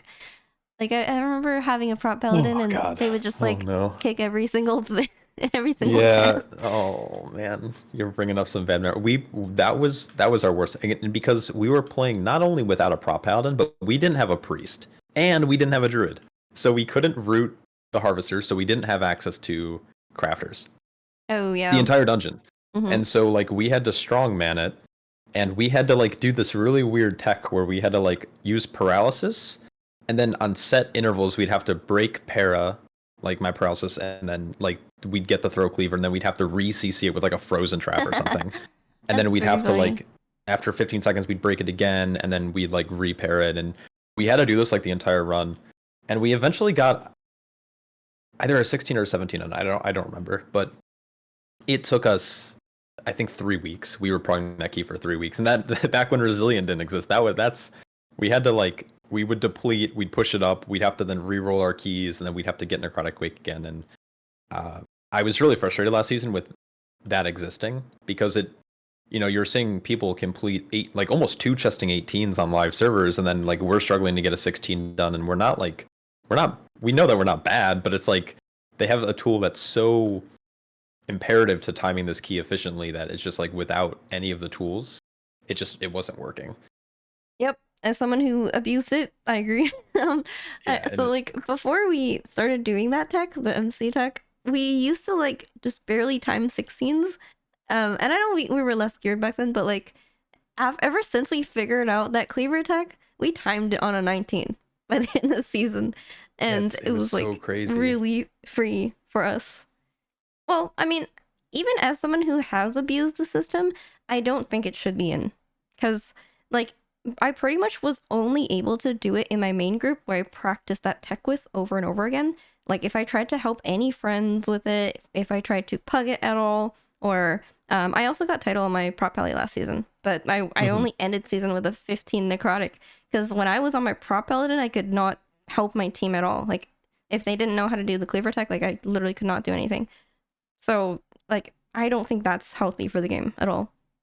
No, Either. it was terrible. And like, don't get me wrong, very cool to watch. I wish I could do it, but I just think it's not great for the health of the game to have something that's that Oh driven. And no, I'm I glad agree. they were very proactive, and it sounds like you obviously didn't play in Battle for Azeroth or even Shadowlands when they brought it back, but Mechagon had very similar tech that people were very vocal about and nervous for on PTR for this season with Mechagon. You were able to mind control the guys who spawn the tinkers that would spawn the squirrels, and those Ooh. squirrels just did infinitely scaling damage. Yikes. And that used to be a thing. And then so you would do that, and then you would MC the defender so you can get the shield, and That still it was a works. Oh, you can mess. still do the defender. Yeah, that But still Yeah, you that's can works. still do the defender, that's yeah. less bad But though. that's and the thing is, like, you can technically, like, you can still do a thing where you just CC it out. Like I can paralysis it out and then keep it paralysis out and then bring it into the spider tanks or whatever, and like that's fine. Like I'm for that. That's cool. But yeah, the tinkers is just terrible. That was so bad. I'm glad they removed it because I didn't want another necrotic wake version of a dungeon pool. Yeah, I did not like doing Miss either last season. I had to MC that guy that did the debuff, the Just Cleaver or whatever, that guy. Oh yeah, Yeah, I yeah. did not like that either. It's It's just just like tedious and annoying it's annoying. Like in my opinion. even for people who can do it, like none of the priests I know that I talked to liked doing it, even though they were doing it. So I'm glad it's gone. And there are still some MC techs, like for example, you can MC the Yes Man at the end of a Cinderbrew. Hmm. And then you can kind of deal with that, but that's not nearly as bad as like abusing something for the entire dungeon, especially necrotic or miss. Yeah, there's other ways around. I think the yes men at the very end of the dungeon are fine to end. Like when I saw a priest MC it, I was like, what is this guy doing? And then I was so confused because I don't play with priests generally, and so when he mind controlled it, I was like, what's he doing? He's taking away from our cleave. But it ended Oh, up that's being kind of cool. crazy. But like I play with arms warriors a lot, Yeah. and Yeah. we have access to mortal strike, so we cleave them all down really Ooh. evenly. And so we cleave them all down really easily. What we do is we save up a demolish, a cleave, trinkets, and exploding keg. And we've killed all four of them in one go. Like they never healed. Like we just killed them. Like, and that's I think more broken than emceeing one out. And so yeah, I don't know. Yeah, I've seen that I'm not. happen. I've seen like a mage just kill like all of them with touch of the match too. Yeah, like it's you can definitely metagame it a little bit. You can have a healer or an engineer or whoever has engineering like save the flamethrower for them. Like there's ways to kill multiple of them in one go. And I don't know, I'm not super against that. I think that's like the most egregious I want it to be, though. If they went any further than that, I would not be super. Like if you were able to do that and start the boss's RP, and then can you do that? Is that a thing? No, you have to kill all of them. Okay, yeah. So like if it was that where it's like you're starting RP early, I'd be like, okay, that's a little dumb because that was a similar thing we had in Necrotic Wake where you were able to mind control one of the crafters, and then the boss or the RP like gauntlet would spawn, but then it would still be alive. Like it's like you're not killing it, so. That Yep. was kind of my frustration with that tech. I definitely agree with that. And so it basically sounds like as long as you can have a way to work around the mechanics that metacomps are doing, then it's fine, right? If it's not like an MC tech where it's like a cleaver and your comp literally cannot do anything about it, that's like too extreme, right? So That's my general philosophy. Yeah, that's what I think personally. yeah, that's totally fair. And I was wondering, how do you feel about mind soothe skips then? Because you don't play with a priest, right? So They have a rogue, right? you guys have a way to. Well, Shroud isn't Yeah. like that long. Like you must have different routes or something. What? So what are you in this current season? What are you currently mind soothing past? I think that because I don't play with priests, so like I don't really, and I don't watch a lot of VDHs and stuff play like the metacomps because it doesn't pertain to me. Like it's hard to I don't even, learn what it yeah, I don't Not like even what know they're if too doing. Mind much. Soothe is the big one. In like Cinderbrew, we skip like a lot of the 3 packs and with Mind Oh Soothe. yeah, I mean they just pull that stuff. I assume like you can just We slowly chain it. we skip we skip the double hop goblin pull. Yeah. And we do it natty. I don't have to do any. We don't have to do any kind of meld or anything like that. Yeah, You I can. saw your tech and I used it on my Mistweaver. Yeah, it's very good. It does take some time because you ideally want 2 ring of pieces. I think you can get by with 1, but it's very tight. But normally, if you do it before the pull, yeah. And it's better in hierarchies because you actually have time to kill the pack because it's 40-second CD unless you're not playing the talent Peace and Prosperity. Mm-hmm. But yeah, Rogue. I mean, Rogue is broken. We use a lot of Shroud tech this season. We Distract tech is also very good. But I can't think of anything this season that like we are like, damn, we really wish we had Mind Soothe here. I know last season there was a little bit more important, but I think the bigger one is like some of the VDH skips, right? Can you just like replicate all of those on oh yeah, a Like the end like of workshop. yeah, so the end of I can do the workshop, same thing. Yep. like bubbles or like basically anything that's like pull it away and then meld it kind of deal. Like you can basically replicate all of that on a Yeah, monks have way more mobility than VDHs. So anything a VDH can do with meld skip, monks can probably do it way better. Maybe that's a little too like, you know, Are you also a Night Elf? flaunty, but I play Night Elf. Okay, yeah. Like But I don't do it for meld. I do it for the broad shoulders. That's it. I Yeah, go for the Mog. that's fair. That's correct fair. answer. And I've seen like Fraught Warriors also do the same skips. I think it's very interesting because they also play Night Elf too instead of Dwarf. I don't know how important Dwarf is this season. Maybe Tachi knows better. I mean, it's nice to have, but you don't have Night Elf. It really sucks for the group. Like you definitely want to skip a lot of things that you want to skip, like bubbles, some of the stuff at the end of workshop, or whatever. Like basically, not having Night Elf just makes it so that your route is really inefficient. So yeah, I think that Night Elf is probably still the biggest outlier. And if Brewmasters can also do it, or like not just Brewmasters, but like Prot Warrior, if you're also a Night Elf or whatnot, can also do it, then I think it makes it better. But I still think that it creates this, you know, they definitely designed the dungeon in a way where it's like, okay, we're sitting this mob right here. They have stealth detect, so you can't just stealth through it. And then basically everyone throughout the entire season is just, okay, what can we pull to the side and then leap through and then meld away and then not have to deal with? And what can we do? It's just basically kind of comes down to like everyone has tried to do that with like every pack until like they're like, okay, this works, this doesn't work, and then I don't know. Maybe that's fun to some people that like, oh, this is a cool thing that we can skip, but a lot of people have expressed some frustrations with when you don't do it successfully and you just lose some keys to that. But resilient definitely helps with that.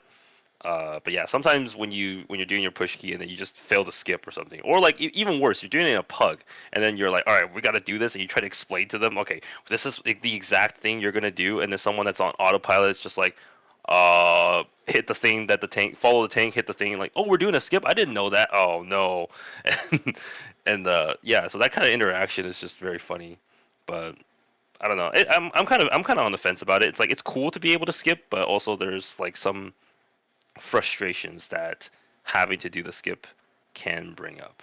Yeah, I think if you're pugging though, and the like skips, I don't think they should ever be expected, especially in pugs. And if you're, I don't know, I feel like skips are only good in like coordinated groups. But on top of that, it comes down to dungeon design once again. I really don't like when Blizzard puts in these very linear. Like I'm for linear dungeons, but I like there to be slight flexibility. But Workshop was like egregious. Like the way that they changed that last pack in the dungeon is terrible. Like those defender bots used to be in that like little 5-pack, and there used to be like less guys in that 5-pack.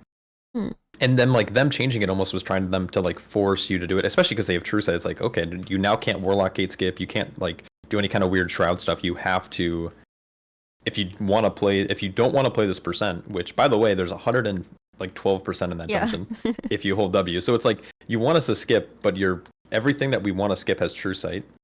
Or like there's true sight mobs in the drills, they all have true sight there, and there's 3 of them in a very narrow tunnel. Like, there's no counterplay, so the best thing you can do now is just do this kind of meld tech. Right. And I like it, but I feel bad for pugs because I pug a little bit on my alts and stuff, but it's like, okay, we're gonna just hold W and just do And kill 110% count, everything. and like it's there's nothing you can really do about it, and I think that's terrible design. Yeah, I agree for sure. And on that note, what do you think is hard? Like, which dungeons are hard for you as a brewmaster or for your comp this season? As someone who still resil 16 because we can't time a rookery, I'm gonna say rookery. Okay. And it's not the technical stuff of rookery. Like if anything, like we have Kyrio splits like sub 8 minutes. Like we're very fast. Mm-hmm. But it's the diffuser pulls that are really annoying for full melee comps. As soon Oh, as yeah. attracting shadows come out, you're done doing damage. Like it's terrible, and we don't have a good way to AoE silence playing without like a boomkin or a VDH. And so like the double diffuser pull right before second boss, terrible pull. Can imagine that. Yeah, and it's like we have the damage and the mobs can die very fast, but it's like you have to have every defensive up and every offensive up, and even then you're still going to naturally lose damage. And yeah, it's just really tough for us. Like the rest of the dungeon's a breeze, but it's like there's just this like one choke point. And it's not necessarily difficult for Brewmaster specifically, but it's difficult for a full melee comp or a phys comp to do that. Yeah, we had one enhanced shaman in our group, and he was complaining the whole time. Usually, it's Yeah, like, it's I just want to terrible. be a He's like, I mage can't right hit now. anything. Yep, Yeah, exactly. I wish I was Ellie. And it's also like I would say like the ascendants, towards the third boss, the Voidstone monstrosity or whenever that boss is called. Those are not that it's hard because I think like the melee I play with, I'd like to say that they're pretty good. But I've played with melee before. It's like the lethality rate for melee in a lot of those pools, like when the little civilian side, they leave a pool on the ground, you're playing right up against the ascendants with the orb, so you have like the smallest little like cone to play in, where range can just stay back and it's like, oh, there's an orb coming, I can move in the next 2 seconds. Um, and it's just like it's harder when you're playing a full melee comp because everyone's like right in it, and one little misstep to the left, like one, you blink at the wrong time, and it's like you're dead. Yep. So I would say Rookery has given us the most trouble.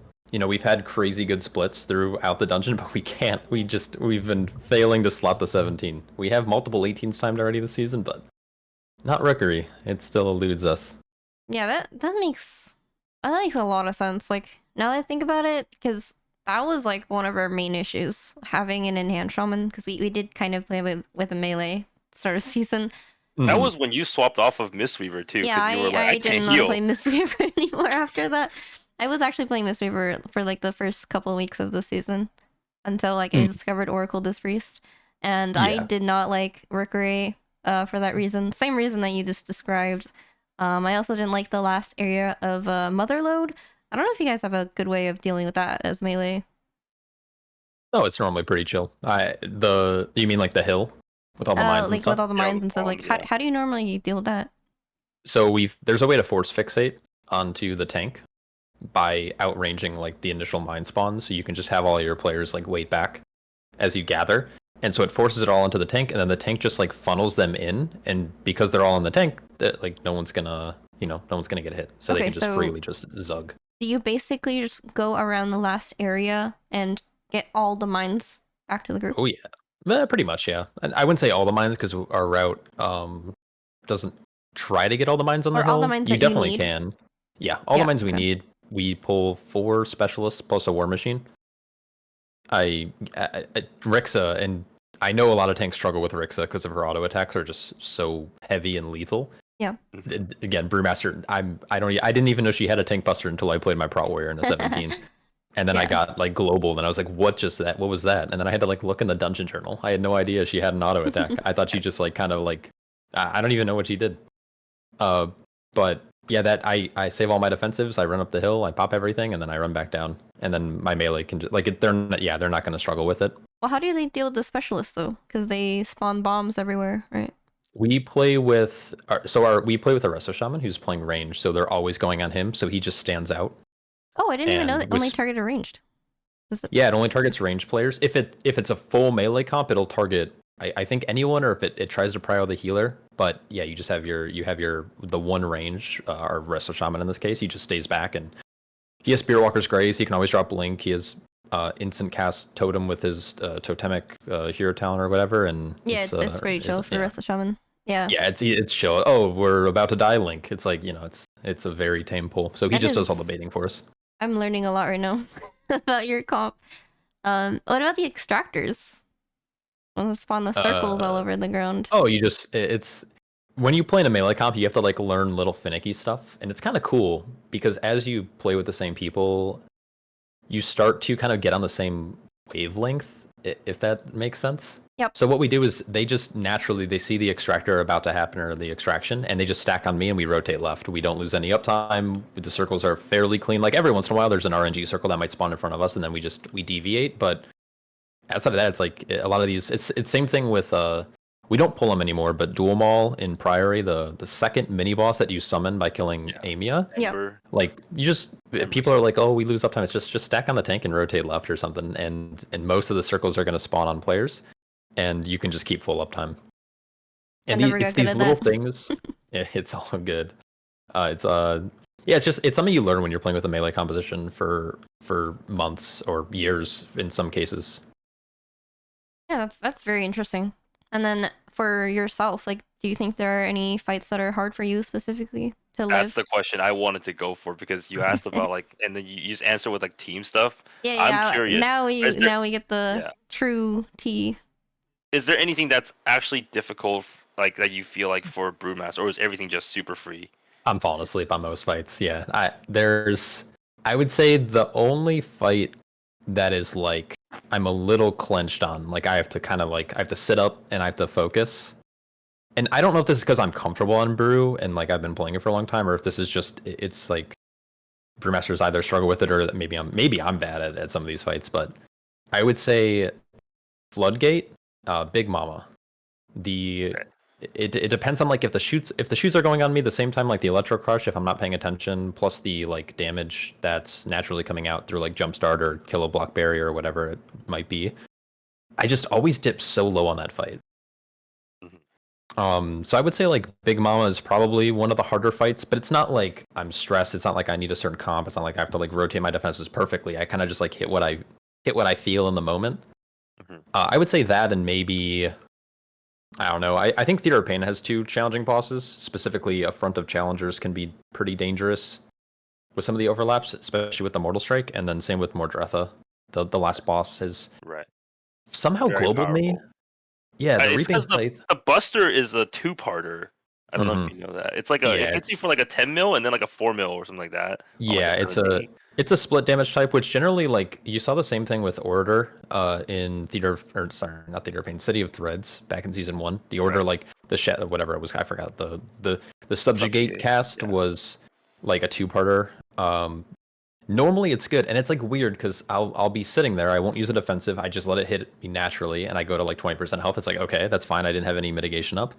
And then I'll pop Celestia Brew, and I get hit. I like it'll one shot me. I'm like, what just happened? And I don't.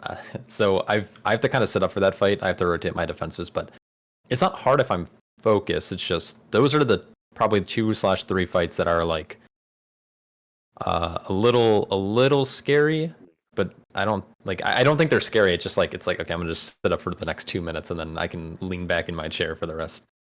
Are there any specific polls that I know you guys polled like smaller than the average meta comp already? So, but are there any like specific like trash polls that might feel difficult to you at all, or is it all just a snooze fest? Yeah, so this is interesting because it goes back kind of what Yumi asked way earlier, and I kind of like deviated from that path where she asked about routing.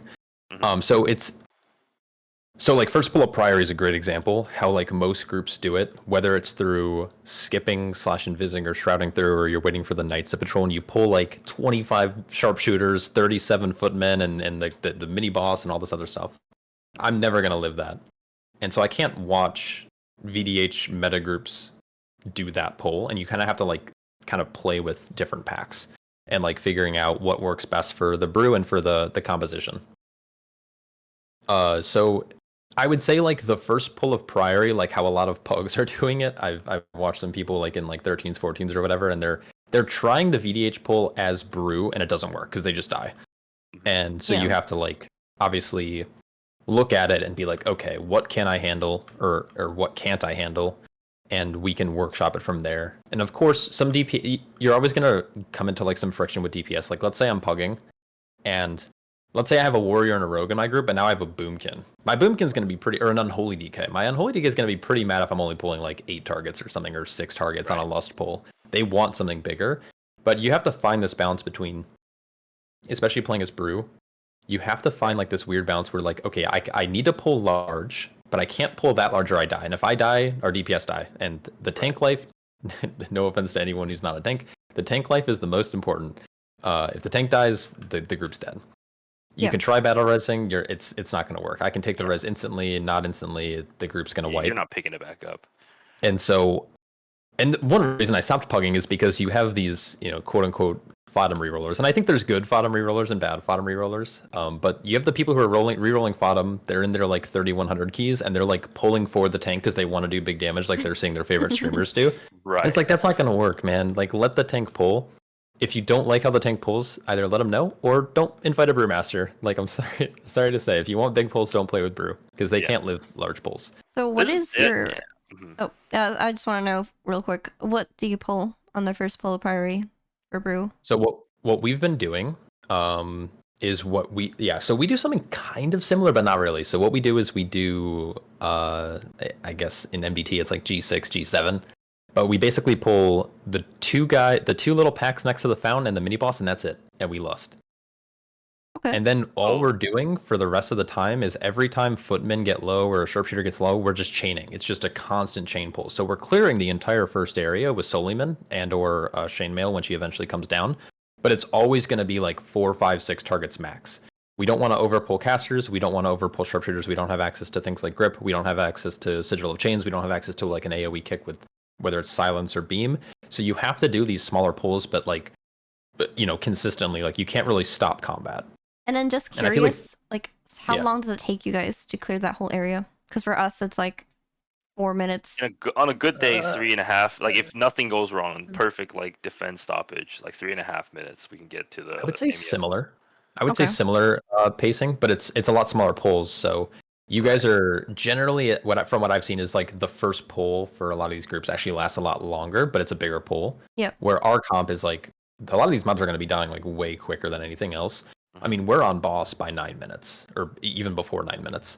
And like that's a really good pacing to have in Priory if you can get to Dale Cry and like because you want to be done with him around like the 11 maybe 11 and a half When your minute mark lust is ideally. up. Yeah. And then your lust comes up and then you can do a nice big pull after that. So we're doing something that's kind of interesting, and we've been doing like some crazy north side stuff, and that I don't see a lot of groups doing. But we've innovated a route that works for brew and works for a physical comp, and like we're skipping like all of the knights. We're utilizing shroud, and yeah, we're not doing dual maul at all. Like we don't pull him, ever. Oh, okay. That's very interesting. So we're doing only 3 mini bosses out instead of 4. And yeah, it's a very, very nice route for us. So basically, your lust window is like 3 different packs, right? Because you're like chaining, and like the first 6 mobs you pull die really quick, and you still have lust up for like the rest when you chain in. Yep. So what we do is then a lot of groups will like you guys pull to like the north side staircase. Generally, is what I see. Yeah, kind of. We go south side, and then we pull like 3 extra footmen in, and then once the footmen are kind of situated and I have threat, then I will chain in like a priest, a conjurer, and another footman, and then those mobs will kind of get deleted as lust ends, or right after lust is over. And then normally around that point, Soliman dies, so then we're starting to kind of chain in the rest of the sharpshooters and casters down there. Okay. Okay. And then we go north and we pull a bunch of different like links and footman packs up to the north, and yeah, it's a vibe. So from your perspective, there really isn't that many like high stakes moment where you have to execute really, really well. It's just pretty chill throughout the entire time. Just like from a purely your perspective, it had nothing to do with your group. I would say generally yes. as the keys get higher, some of these pulls are like, holy, like, all right, I need to kind of, make sure I have mitigation rolling Right. at these certain points. But I would say, yeah, generally, like, because we're pulling smaller, and on top of that, like, we could even pull bigger, but I just find that coordinating multiple kicks is just, at first I find it tedious, but I find it like, it's so punishing trying to pull big for no reason. Unless we're not going to time the key, then there's no reason to like over pull. Have you ever run into that Right. issue so far? Where you can't time the key because you didn't pull big enough? No. Actually, a lot of times it comes down to like, oh, we had 6 deaths and we were 12 seconds over, so let's just not die next time. And like, Yeah. that's kind of the thing we have. And we're starting to troubleshoot some routes where it's like, okay, we had a minute 30 left in our 18 theater. We need to make up time somewhere. Like, what can we do to make up that time? And then we'll dig through logs, or we'll look at other groups that are running a similar comp test and figure out what they're doing. It might just be like RNG. Did our outlaw rogue roll good buffs? Oh, not our priory. Our fury warrior died right when he pops ADs. Maybe like that's a problem. And so we start to kind of like gauge these, like as time goes on. But my general take is and this is probably good for a lot of newer tanks or newer groups, I would say, it's like, don't over commit to a pull. Like, just because you see, Yoda and his group pulling 3,000 mobs together and lusting and executing it perfectly doesn't mean your group, who's progging their 12 keys, are going to do the same. Pull what you're comfortable with, and as you get more comfortable handling the mobs that are in that, start to add more. And that's kind of a learning curve thing for sure, but... Okay, so at what key level do you think you guys are starting to like reach that issue where you got timer to worry about? I mean, I would say 19s will be our probably like in current gear. Now, granted, Turbo Boost is coming out next week. Corruptions are coming out the week after that. There's also this Delve belt that people are starting to research now on PTR, and that could be another major factor. So, I would say maybe probably 20s by the next like 2 weeks will probably be more of our benchmark, because right now I think our average group is around 673. We're going to be 680 something based on crafted gear, like 682, let's say, or 683. And then on top of that, we're going to have a corruption that's doing close to 5% of our, between 2 and 5% of our overall damage on top of that.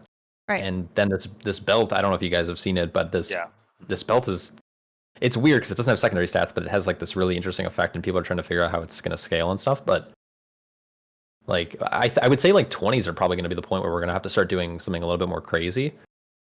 But yeah, up to this point, we're good. Yeah, and do you think you're going to have an issue like surviving at that point when you get to 20s and you have to like figure something out with pulls? It's hard to say because there hasn't, there's times I'll die, but oftentimes it's a misplay. And normally what I do is I make a mental note, and I'm someone who likes to, I will hyperfixate on like a moment where it's like, oh, okay, I died here, and like it like scars me. It's kind of bad, but it's like I'm never gonna die here again. Like, that's my goal. Is like, I'm never gonna die here again. I don't care if I die anywhere else, but I'm gonna make it a goal to never die here. And then I might, the way I like kind of prog keys, and this, I don't know if this makes sense to you guys, but if I die on a pull, like let's say the first pull of priory, I die, and let's say I had 2 defensives up still, I'm like, okay, next time I do this, I'm gonna use everything. And then next time I go in, maybe I use everything, and I feel super, super, super healthy. So then the third time I go in, I'm going to pull off one of those 2 defensives that I used on top of everything else. And then, okay, now I feel comfortable using 1 less defensive. So let's see if I can kind of get back to that original spot where I still have 2 defensives left. And so that's how I kind of like progress keys. And that's how I kind of map out my cooldowns, is just through trial and error. Okay. And it ends up working. I mean, last season we didn't really push that long, but is it normally like a defensives issue, or is it normally like a pull issue, or either?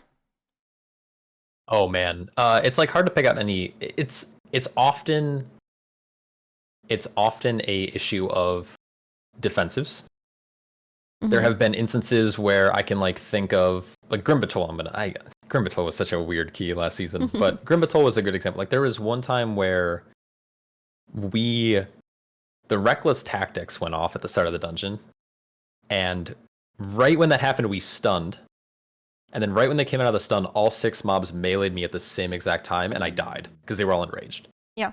And it was like, yeah, I could have used the defensive there, but maybe if we don't stun to sync their autos, like, I live. And so next time we went to a Grimbatol, we tested that theory, and it worked. So it's like it wasn't a me problem. It was a execution of the pull problem. And like my group is, I've been loving playing with them. They're all super great players, and that's what I love the most about playing with them is that we troubleshoot everything, and it's never like, oh, it's your fault we died or my fault we died, like whatever. It's just we workshop everything. We're thinking of like, what can we snap? What can we LOS? Did we sync autos there? Did we like CC them in the right order? What can we kick? Can I pull in extra stuff to get our shaman extra DR on a pull? Like, there's like all of these little things that we're workshopping all the time, and it's super fun. That's very cool. And so that's what we normally do when we go to a pull like this. It's like, oh, I died. It's not, oh, you should use the defensive tank. It's like my healer's like, what could have I done? Like, or a DPS is like, did you need shout there? Did you need rally or whatever? And I'm like, oh yeah, like we can figure out what exactly we need, and we find like the perfect little tuning needle point to progress through that pull. Okay. And so you're basically saying earlier that you're mostly fine, like outside of those few deaths, but you're more worried about your team surviving in these keys. Is that correct? That was I feel like that was more the case in season 1. Okay. Like Master Machinist and Stone Vault, great example. Yeah. Like the I'm kind of like, okay, my DPS is standing a little too close to that box that's about to go through the middle of the room, or this AoE is about to come out, and like I can't sack, or like I see my DPS is at 50% health. It's not like I can like give him a heal that'll top him, or I can't give him a DR. I can't really do anything as a brew. There's small niche things that I really like with Ring of Peace and with like Leg Sweep or Clash, but for the most part, Brewmasters are more or less of a selfish tank, where what they're bringing to the group is like they're kind of like, heal me more, play around like the way that I have to pull, and I'm not going to benefit you at all instead of giving you physical damage or something like that. But yeah, I'm normally more worried. Like I was more worried last season about my group living certain things than I am this season. So this season, would you say it's like more balanced between all the roles in your comp? I'd say so, and this might come down to comp completely. Like I'm playing with very like rogues. A good rogue will rarely die. It's similar to like mage. A good mage will rarely die. Warriors are, and I've played with a couple DKs and stuff, and like these classes are naturally extremely tanky. And so more often than not, it's like I don't even know. I'm more worried about myself in a lot of these pools, but it's not like stressful. Like I don't know if I'm explaining this well. Yeah, I think the balance is good though. I think the healing checks seem good. I don't know how you feel about that as a healer, but a lot of it, like I feel like there's more healing checks this season, but they're not like egregious or one-shotty like they were, where you have to execute like first. Like Stone Vault's a great example. Like first boss of Stone Vault, like I felt like you had to hit your ramps perfectly every time, and if you were a little too early or a little too late, people would die for it. And that doesn't feel like the case this season. It feels like just natural throughput checks. Yep. I don't know. Like I don't know. It seems pretty balanced to me. Makes more sense. Or this season is more about like your healing profile. Like for Oracle Disc Priest, we have a harder time on like bosses like Candle King or like Swamp Face, where it's like more rock damage. But it depends on the healer. Like for the first time this season, I feel like most healers are like balanced. Like there's maybe a couple healers that can't really heal these high keys, but like I tried Resto Shaman myself, and at like 659 or whatever, I was like healing 15s, and I had never stepped foot in a 15. I just like had my friend's key, and I was already healing it, and that was really interesting because last season I did not feel that way at all. Like if I wasn't playing a Disc Priest, I just would not meet the heal checks, and it's very cool to see that like multiple healers can meet those heal checks this season. But yeah, and then speaking of which, since I've never really healed a Brewmaster before, what would you recommend like a healer do? Like how would you want a healer to heal you as a brew? This is an extremely interesting topic because I've thought about doing like a video on this or something. And I was actually having a conversation we were attempting some rookeries last night. I was playing with some people I've met, but haven't played with it, or they haven't played with the Brewmaster consistently enough. So we kept breaking this rookery over and over again. But a big thing was the healer asked me, he's like, what am I doing wrong? Like, am I not healing you? Because I died on a specific pull like almost instantly. And so we kind of went into this like deep dive conversation about how like healing a Brewmaster should in theory work. A lot of it's triage healing. And I think I don't know if healers like are just used to tanks not taking a lot of damage. Because I feel like most tanks don't really need too much healing. Yeah, Like, VDH doesn't really need help as much. They heal like themselves.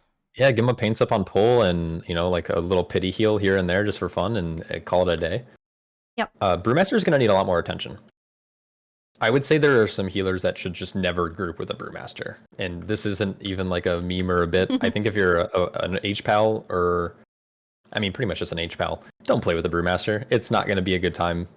The healer I play with, he plays HPAL as like an alt, and he's pretty good at it. But like every time we play, we just like brick every we do.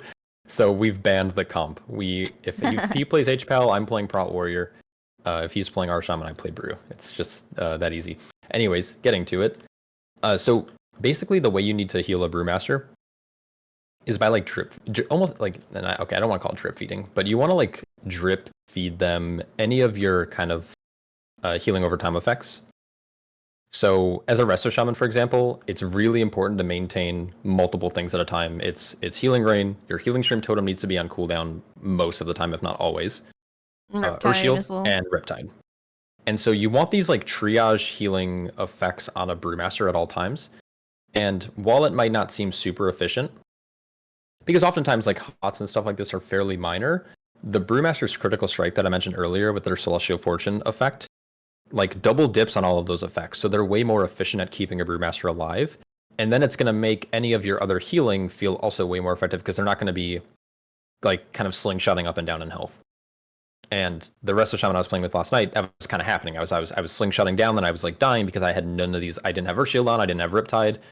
And the Shaman I play with mostly, he does a very good job at maintaining this like the entire run. Okay. And so whatever healer you're playing, it's really important to keep a heal on them. I personally don't take offense to this. I don't like playing with Disc Priest because Disc Priest kind of run into the same issue. Like Atonement isn't enough, and the shields aren't really enough. Yeah. To keep a Brewmaster healthy, because once that shield's gone, like they're just going to take a bunch of damage, and you don't have as much triage effects to help.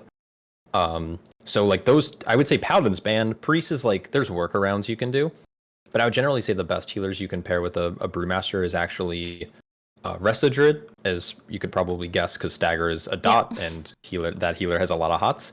But Prez Evoker, surprisingly, does really, really well with them. Time Dilation's very bad for Brew, but the way that Reversion works with their Echo is that it snapshots the damage they take pre-stagger, and then they're cutting that damage down. So your hot is actually way more effective because it's healing back like 15% or whatever the damage that they took over 5 seconds, but then it's like that damage has been cut down significantly because of the Brewmaster's purifying.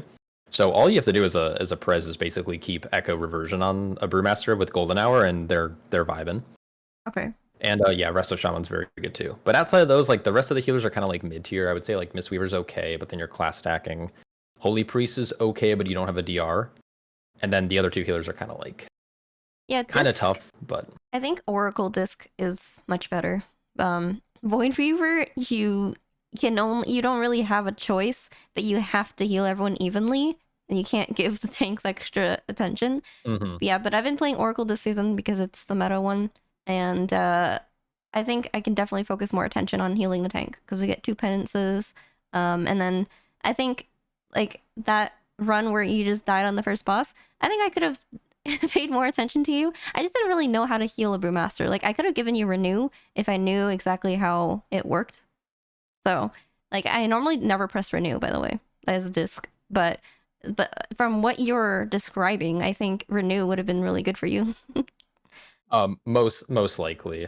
I'm not going to pretend I played that boss fight perfectly. I think I died with like 2 defensives up or 3 defensives up, but I'm kind of used to the cadence of like I said, I don't pug too much, and I kind of play with just like my group. I've been playing with a few more. I've been trying to like network more this season, but like I generally am kind of used to how the healer I normally play with heals me, and so kind of I have like set defenses for that fight. So when I fell over, I was kind of like, oh man, I could have said something earlier, and then but it's like weird too because as a tank on that fight specifically in Priory, and this is kind of going on a random tangent, but you have to like plan your defensives accordingly because the pull after the first boss is massive.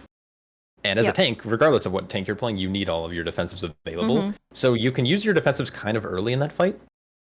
But then it's like, well, if I use them too late in the encounter, then they're not going to be up for the next pull, and then I can't live, and then like it's going to get chalked. Yep. very quickly. Every So tank deals with that. yeah, and so like generally how I've handled that fight is healer carries kind of the first part, and then I use my defensives about a minute in or so, and then healer kind of carries the back half, and that's when I start sitting on everything because I need it for the next pull, especially as a brewmaster. Like VDH is I think a little bit stronger on the pull afterwards. I can still do a large pull, but I need everything in my kit. And if I don't have everything, I'm gonna die. Yeah, that makes sense. So would like DRs help? Like paints up? DRs generally help, but they're only good if the brewmaster's like topped or like going into a pull. It's very rarely going to be helpful like midway through. But yeah, So it like has to be before they take the damage, pretty much. yeah, ideally, yeah, because it's going to help reduce the amount of stagger they're initially getting. Because that when that dot ramps up, that's kind of why that first boss can slap. Like again, like I'm generally comfy on that fight, but it's when you have the divine judgment plus the bleed, and like if radiance is going out at the same time, like you're taking all these different instances of damage plus the auto attacks, it's like okay, gotta Yeah. use something, or a DR is obviously good there when there's like an overlap of mechanics. Okay. Yeah, that makes a lot of sense. All right. So I guess that kind of wraps it up. I'm gonna let Tachi have a chance to ask any questions before we do. If you have any questions. Yeah, I think the most burning question that I have for like another tank, because this is something that I personally struggle with, is that do you ever feel at any moment that when you're playing that you feel overloaded or like just kind of like stressed out from like playing the role at all? Because I sometimes get that, and that is probably the hardest part of the game for me. Like, what do you mean, like stressed out? I guess. Let's say you approach a poll and it's like a very big poll, and there's like a lot of stuff that you have to do, and like let's just take priory first poll for example, right? I've slammed my head into that over and over again. It's like you have to do this poll, you go in, pull this, pull that, and then go all the way in, grab all the stuff in together, tag Soliman, and then Soliman comes in, and then you gotta get that grip sigil in before the first cast hit your group, and then at the same time Soliman does a big slam on your face, and then you get sent across the screen, and then you have to leap back in very quickly, get aggro and everything, and then I have to make sure my target is on Soliman, so I have to like either select Soliman out of like the whole group of things, or like have him focus, or have like a slash assist macro for my group, and then I have to make sure that I'm doing my rotation and stuff just to like stay alive because it's like a lot of damage on the opener. Then have to rotate through my stops, then have like other people's stops, but then you're kind of also semi uh like for some reason the tank roll, I guess like for good reason because like the tank stops have to be like dictated, then you have to kind of guide the group into like, all right, this you're doing this, and then at the same time then you're getting hit again. It just feels very overwhelming, right? And I feel like there are so many instances of that happening, and this is already a lot better this season than previous season from my experience, but it still feels like there are a lot of times where I would feel really really stressed out just playing because a lot of things are so overloaded, and also like some like extra stuff would happen and I would have to react to it, and then I think every time I have to Like react someone to something ass is very hard. pulls and he has to like Yeah, get someone ass aggro. pulls something, and then yeah, and then I have to like go over and grab aggro on it. Aggro is like notoriously bad on VDH, right? Because some of these things are bugged, and also like arcane orbs, right? Like if your mage just arcane orb something, and then some things just come in like running in from like a mile away, and you're like, oh my lord, I don't know. Sounds like you Maybe need a this. new arcane mage. No. I mean, he's learning, right? I'm not Yeah, blaming yeah, him yeah. on Well, No, and for then sure, and for then you have sure. to worry about like keeping mobs in for defile on DK. right. Yeah, basically like Yes. doing all your Oh, jobs. yeah. There's a lot like, and so this partly comes down to like the tank you're playing. I think. I think the way that VDH specifically works, in my opinion, is there's not like a set rotation as much. So like you have to kind of like react to certain things, and it's easy to like get a cadence down, but as soon as something kind of goes not as planned, then like reacting to that is I find more difficult to do because your main like the way I mean you're generating frags and then you're like spending it on soul cleave, but a lot of your gameplay is like sigil based, and obviously reacting to that it can be fairly stressful, especially when like mobs get pulled in. But getting stuff set up too can be pretty overwhelming.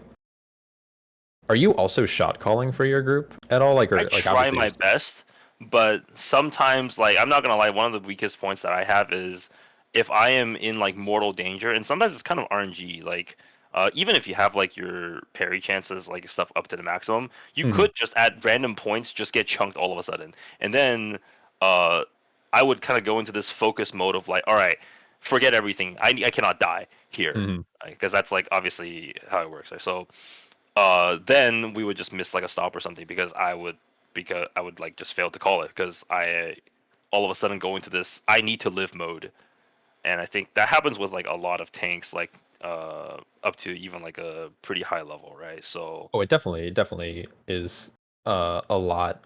I would say this, like if you're playing with a set group, and I like it's I can speak from this experience because I mostly play with the set group and I don't often pug, so I've like the shot calling is really interesting, and this really only applies to people who are playing with people that they know. But on a pull to pull basis, generally what my group does, and it's not even like a verbal thing that we've communicated, like, hey, I'm like gonna do this on this pull, so I need someone else to shot call. It's like we've kind of naturally understand like who is in the most stress from pull to pull. Like there might be a pull where the DPS are going to be super stressed, but the tank's chilling. So like that pull, I'm like doing the shot calling for like CC orders. And then there's another pull where I'm gonna be sweating, but like the DPS are chilling or the healers kind of just vibing, and then they take over kind of the calls that need to be made. And knowing the order of those things is like kind of important, and that's something you can definitely work out with a pre-made group.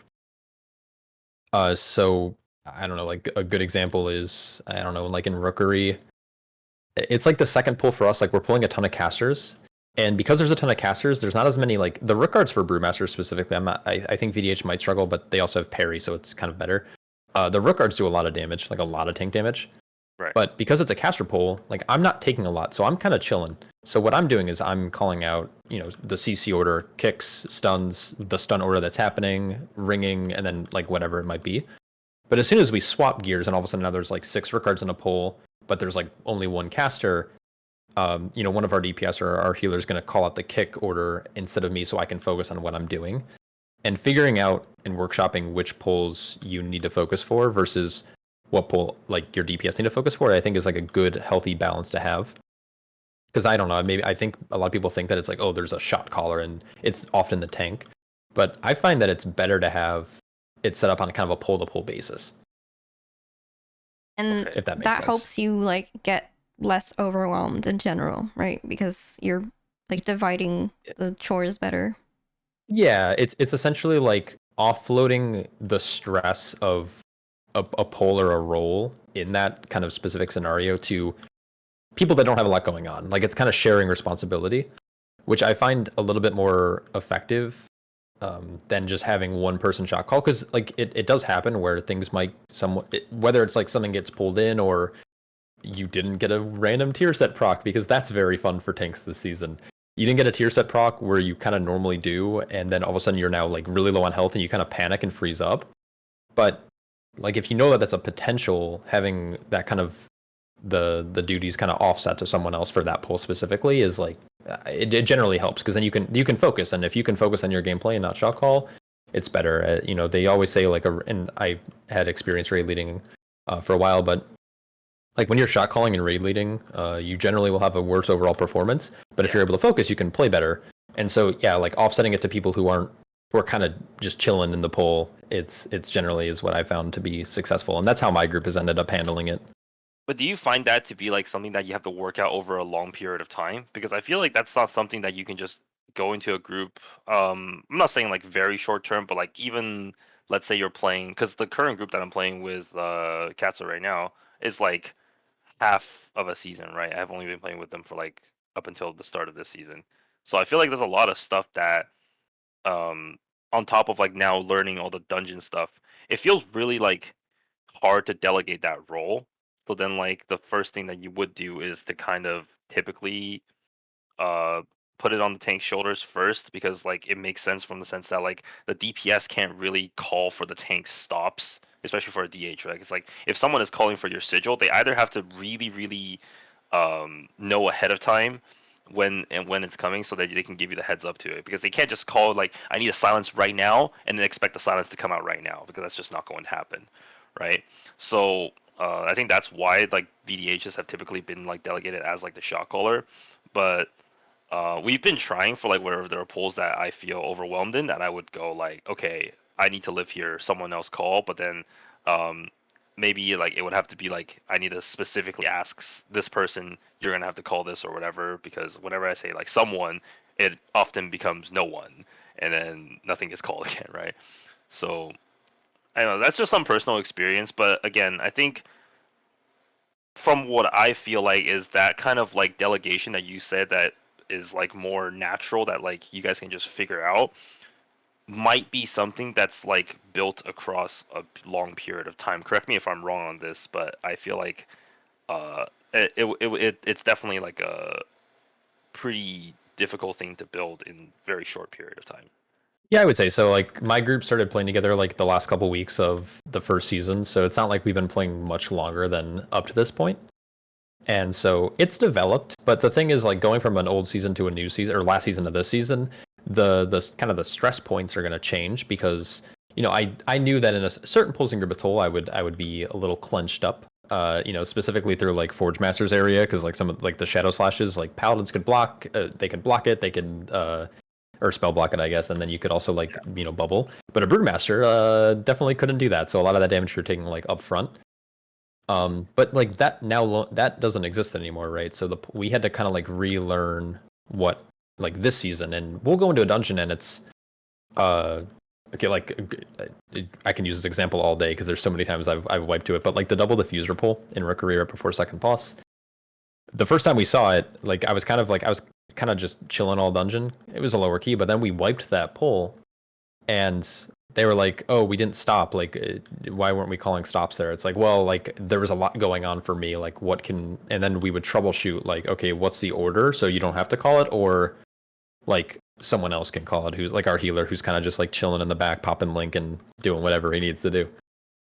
Yeah, that makes And sense. so like you kind of have to develop it over each season. Like even if you've been playing with people for years, like you have to learn at what point in it, and it might change. There, you're running like a theater of pain, and the first boss is like free, and then all of a sudden you get to a level where you get one shot by like a Mortal Strike combo with like a slam, and it's like, okay, wait, like I kind of need to like focus here. And obviously there's not a lot going on. This is like probably a bad example, but um, just like learning as you go up key levels on like what you need to focus on and what you don't, and what other people can kind of help with is, I guess, like it's a progression thing that happens beyond just figuring out a route. It's also figuring out like the pain points for each class and each spec in the dungeon. I will say Right. that part of how you're describing your group is a little different from how we're used to, because first of all, in Dragonflight, when we played with VDH did like all the stops pretty much, so nobody else had to really deal with anything unless like the pull went extra Yeah. long. So Yeah. we're not really used to calling stops as much. And then the second thing is last season we had Og, and they would just call all the stops, and they had most of the stops. So like I think for people playing meta comps right now, it's like a newer thing to like delegate roles and stuff depending on the pull, and we're still getting used to that because this is the first season we have without Og. But maybe as like a Brewmaster main with like people who like are generally used to playing no Og comps, like that might just come more natural to you guys because you're already used to like this kind of dynamic. I think Yeah, that's I like the mean, main difference. maybe no, that's definitely a fair point. I didn't really think of that too much. I do remember the plight of Dragonflight of pugs forgetting how to kick because Yeah. VDHs just did it all the time. And obviously Og definitely helped a lot in that role, and so did Prop Paladin. Prop Paladin locked down many of the casts last season. I'm sure if you remove the Prop Paladin from that comp and slotted any other tank, I think a lot of the groups would struggle Yep. because it was very hard to coordinate like kicks. But Yeah. what I yeah, something you could definitely do too is maybe you don't need to necessarily shot call everything, but you can pre-set up an order. Like let's say you're gonna do like your sigil of chains into silence, and then after silence happens, it's like are you guys playing with a boomkin right now? Yep. Yeah, It's yeah. always like And grip then it's into like beam. yeah, grip beam, and then after that, you guys can like have an order. Like after beam ends, then you I don't know like mage knock or I You have to don't like even know what your slot in comp kicks does. in between, right? So that's the Mhm. hard part, right? Because I it's think like, that's oh, the thing we we do struggle with the most. Like we always cycle our stops, and then we forget that we have kicks.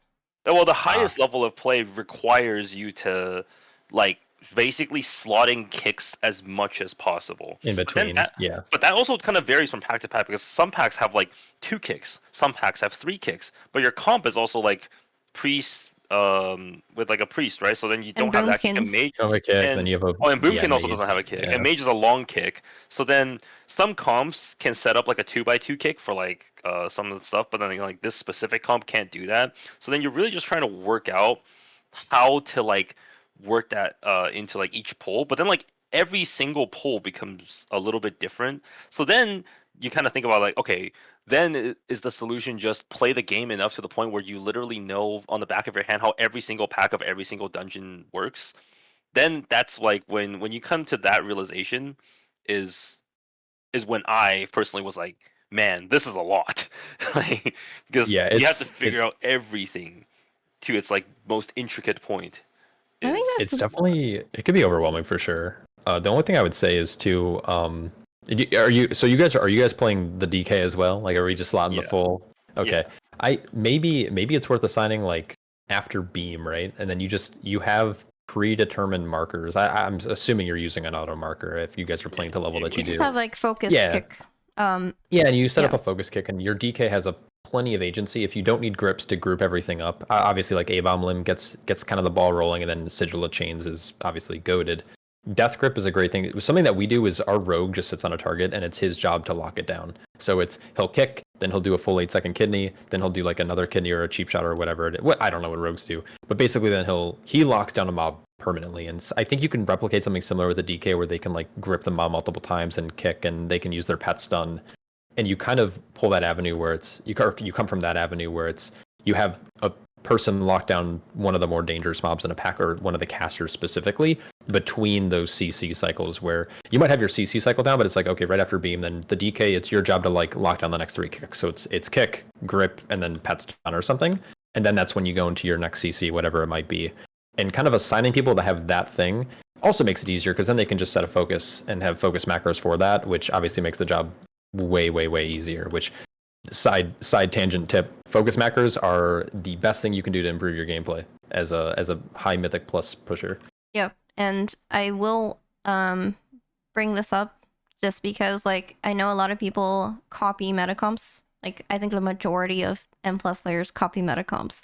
But like as we have discussed within the past 2 hours, it just seems like the melee comp has like fewer kicks to deal with per pull, and it's less like setup and stuff like that.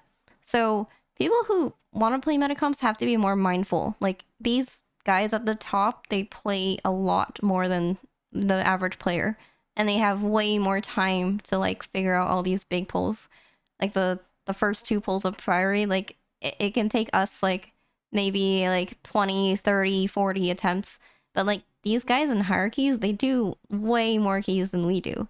So I think the main issue most people have are that like the strategies that high M plus players do are just way too hard to execute for like more average players. And like Yeah. that's why pugs like fail a lot trying to play the meta comp and trying to do these huge VDH pulls without comms. Not even pugs, right? Like even if we are Even feeling like our the group. stress from it, can't even imagine how it's like in a pug. But like even like our group, I feel like, man, we don't play enough. I feel like if we wanted to really pin all these things down to the T that you guys have your polls down, it would have to be like we're playing 12 hours a day, 7 days a week, something like that. And like on top of that, we would have to be like reviewing everything and doing all sorts of stuff. It's basically like a completely life devoid of anything else besides living and breathing this game, which would be just too much to handle. Mythic plus prison, baby, let's Yeah, go. so Right. there's pros and cons of like both comps, because like for us we can copy strats, but then they're hard to execute, and then for you guys it's like it's might be easier to execute, but you have to like do your own cooking sometimes because there's fewer top players. So I just want to like before we end this, I just want to ask, do you have any like tips or advice to anyone who wants to play your comp or Brewmaster specifically, because there's like fewer resources? Uh, I guess really, yeah, I would somewhat piggyback. I think fotm. I really hope this isn't like a one-time thing. I hope this is the out of fotm. Yeah. This season feels so much more balanced, and this isn't just like an Og thing going away, but I think this season and hopefully going forward, you should just play what you're good at or what you have a desire to get better at. Like if you really enjoy playing Brew or really any class, just because it's not meta, if you have a group, and this is like very niche because like I have people to play with, you guys have people to play with, but also you if you are pugging, you're gonna probably get declined for more keys. But I'm a huge advocate of playing what you enjoy because you're gonna be more enticed to want to get better at it and learn. And by doing that, like you can still have a lot of success playing off meta comps, especially this season and hopefully going forward. Um, I guess when it comes to like the physical comp too, is like learning and trying to like play quote unquote off meta, you don't really have to like there are so many phys comps right now actually playing that you can really just look at what they're doing too. Like it was a lot harder thing back to do. Like last season was a good example because 95% of like the comps were running prop paladin and like 99% of them were running og and enhance and stuff like that. Yeah. Where this season there's at least in the North American region so many more groups are playing Fizz, and you can just look at their routes and their videos. Like there's Fizz comps timing 18s, 19s. Squish Vegans group was kind of the first people to really push aggressively on it, and right now they're actually qualifying, or they're going to be competing in the MDI tomorrow. Hopefully I'm rooting for them because Excited to see that happen. those are the boys. Yeah. And yeah, so like I don't know. There's a lot of resources out there to find. Like, and as someone who's currently pushing as this comp and having a lot of success with it, I'm posting not only like videos but I'm posting like commentaries and stuff and guides. So selfish plug, but you can always check out my channel and stuff. Yeah. And I was just going to allow you to plug yourself. oh yeah, so that's perfect. Yeah. So where can we find you? Yeah, check me out on YouTube. It's Shaw. I think it's Shaw_IRL, but maybe I'm wrong. Maybe I need to fact check that. Okay. It's something like that. But yeah, I do a lot of. I don't just play Brew either. I'm dabbling in Prot Warrior a lot, so I'm hoping to start slamming some more commentaries for that. But I like to talk about this stuff, and I don't like to gatekeep the information. I like to talk about cool strategies and things you can do to optimize. So, yep. Yeah. I, and along with many people, appreciate that from you. Yeah, that's super great. Yeah, and I think W for people like us, like we really appreciate hearing from your perspective. It's fun. I can talk about this for 35 hours straight. We're already on. This is the longest episode, but it doesn't feel like it. It feels like we could. And I'm glad that talking. Blizzard's taking that direction too, of like making everything like not just more balanced, but also just being like very quick-handed and like, yeah, we're just gonna tune this right now. In the first few weeks, they were doing like a tuning every week, right? So I think that's like it's been great. It's a good, refreshing site to have. 95% of the changes I'm super good with. The Cujo change. Oh, I'm gonna stand my ground. Yeah, pretend that didn't happen. yeah, I'll stand my ground on the Cujo change. I still think it's terrible. I got a lot of hate for that. Really? I made some comments about how it was a terrible change, and people were just like, "You're an elitist." I don't know. I've it was a 10% nerf. I think anyone who was like really pushing keys, it was a massive buff to the boss. I think anyone who's like doing keys leisurely, it was a massive nerf because chances are you didn't have a tank who was doing it every time.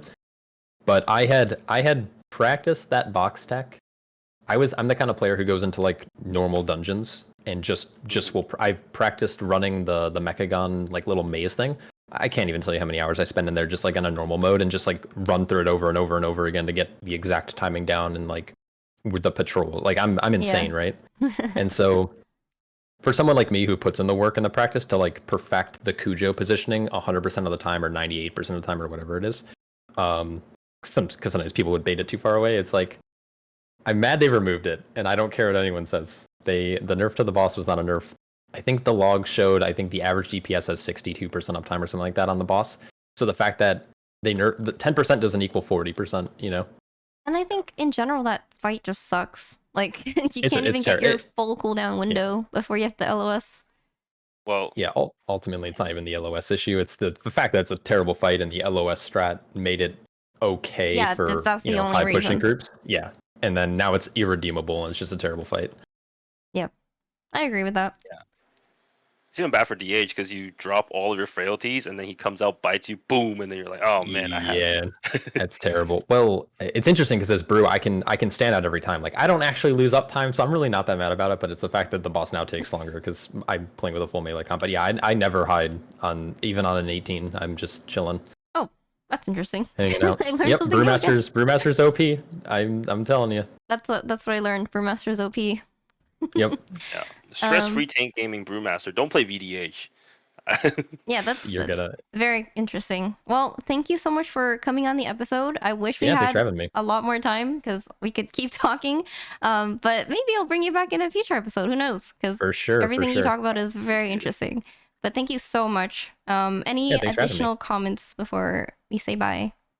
No, because if I keep making comments, this will keep going on and All on right, we and have on. to end it here. Anyway, that's the end of the episode. Thanks for coming so much. And yeah, we'll see you guys in the next one. GG's. Thank you. GG's.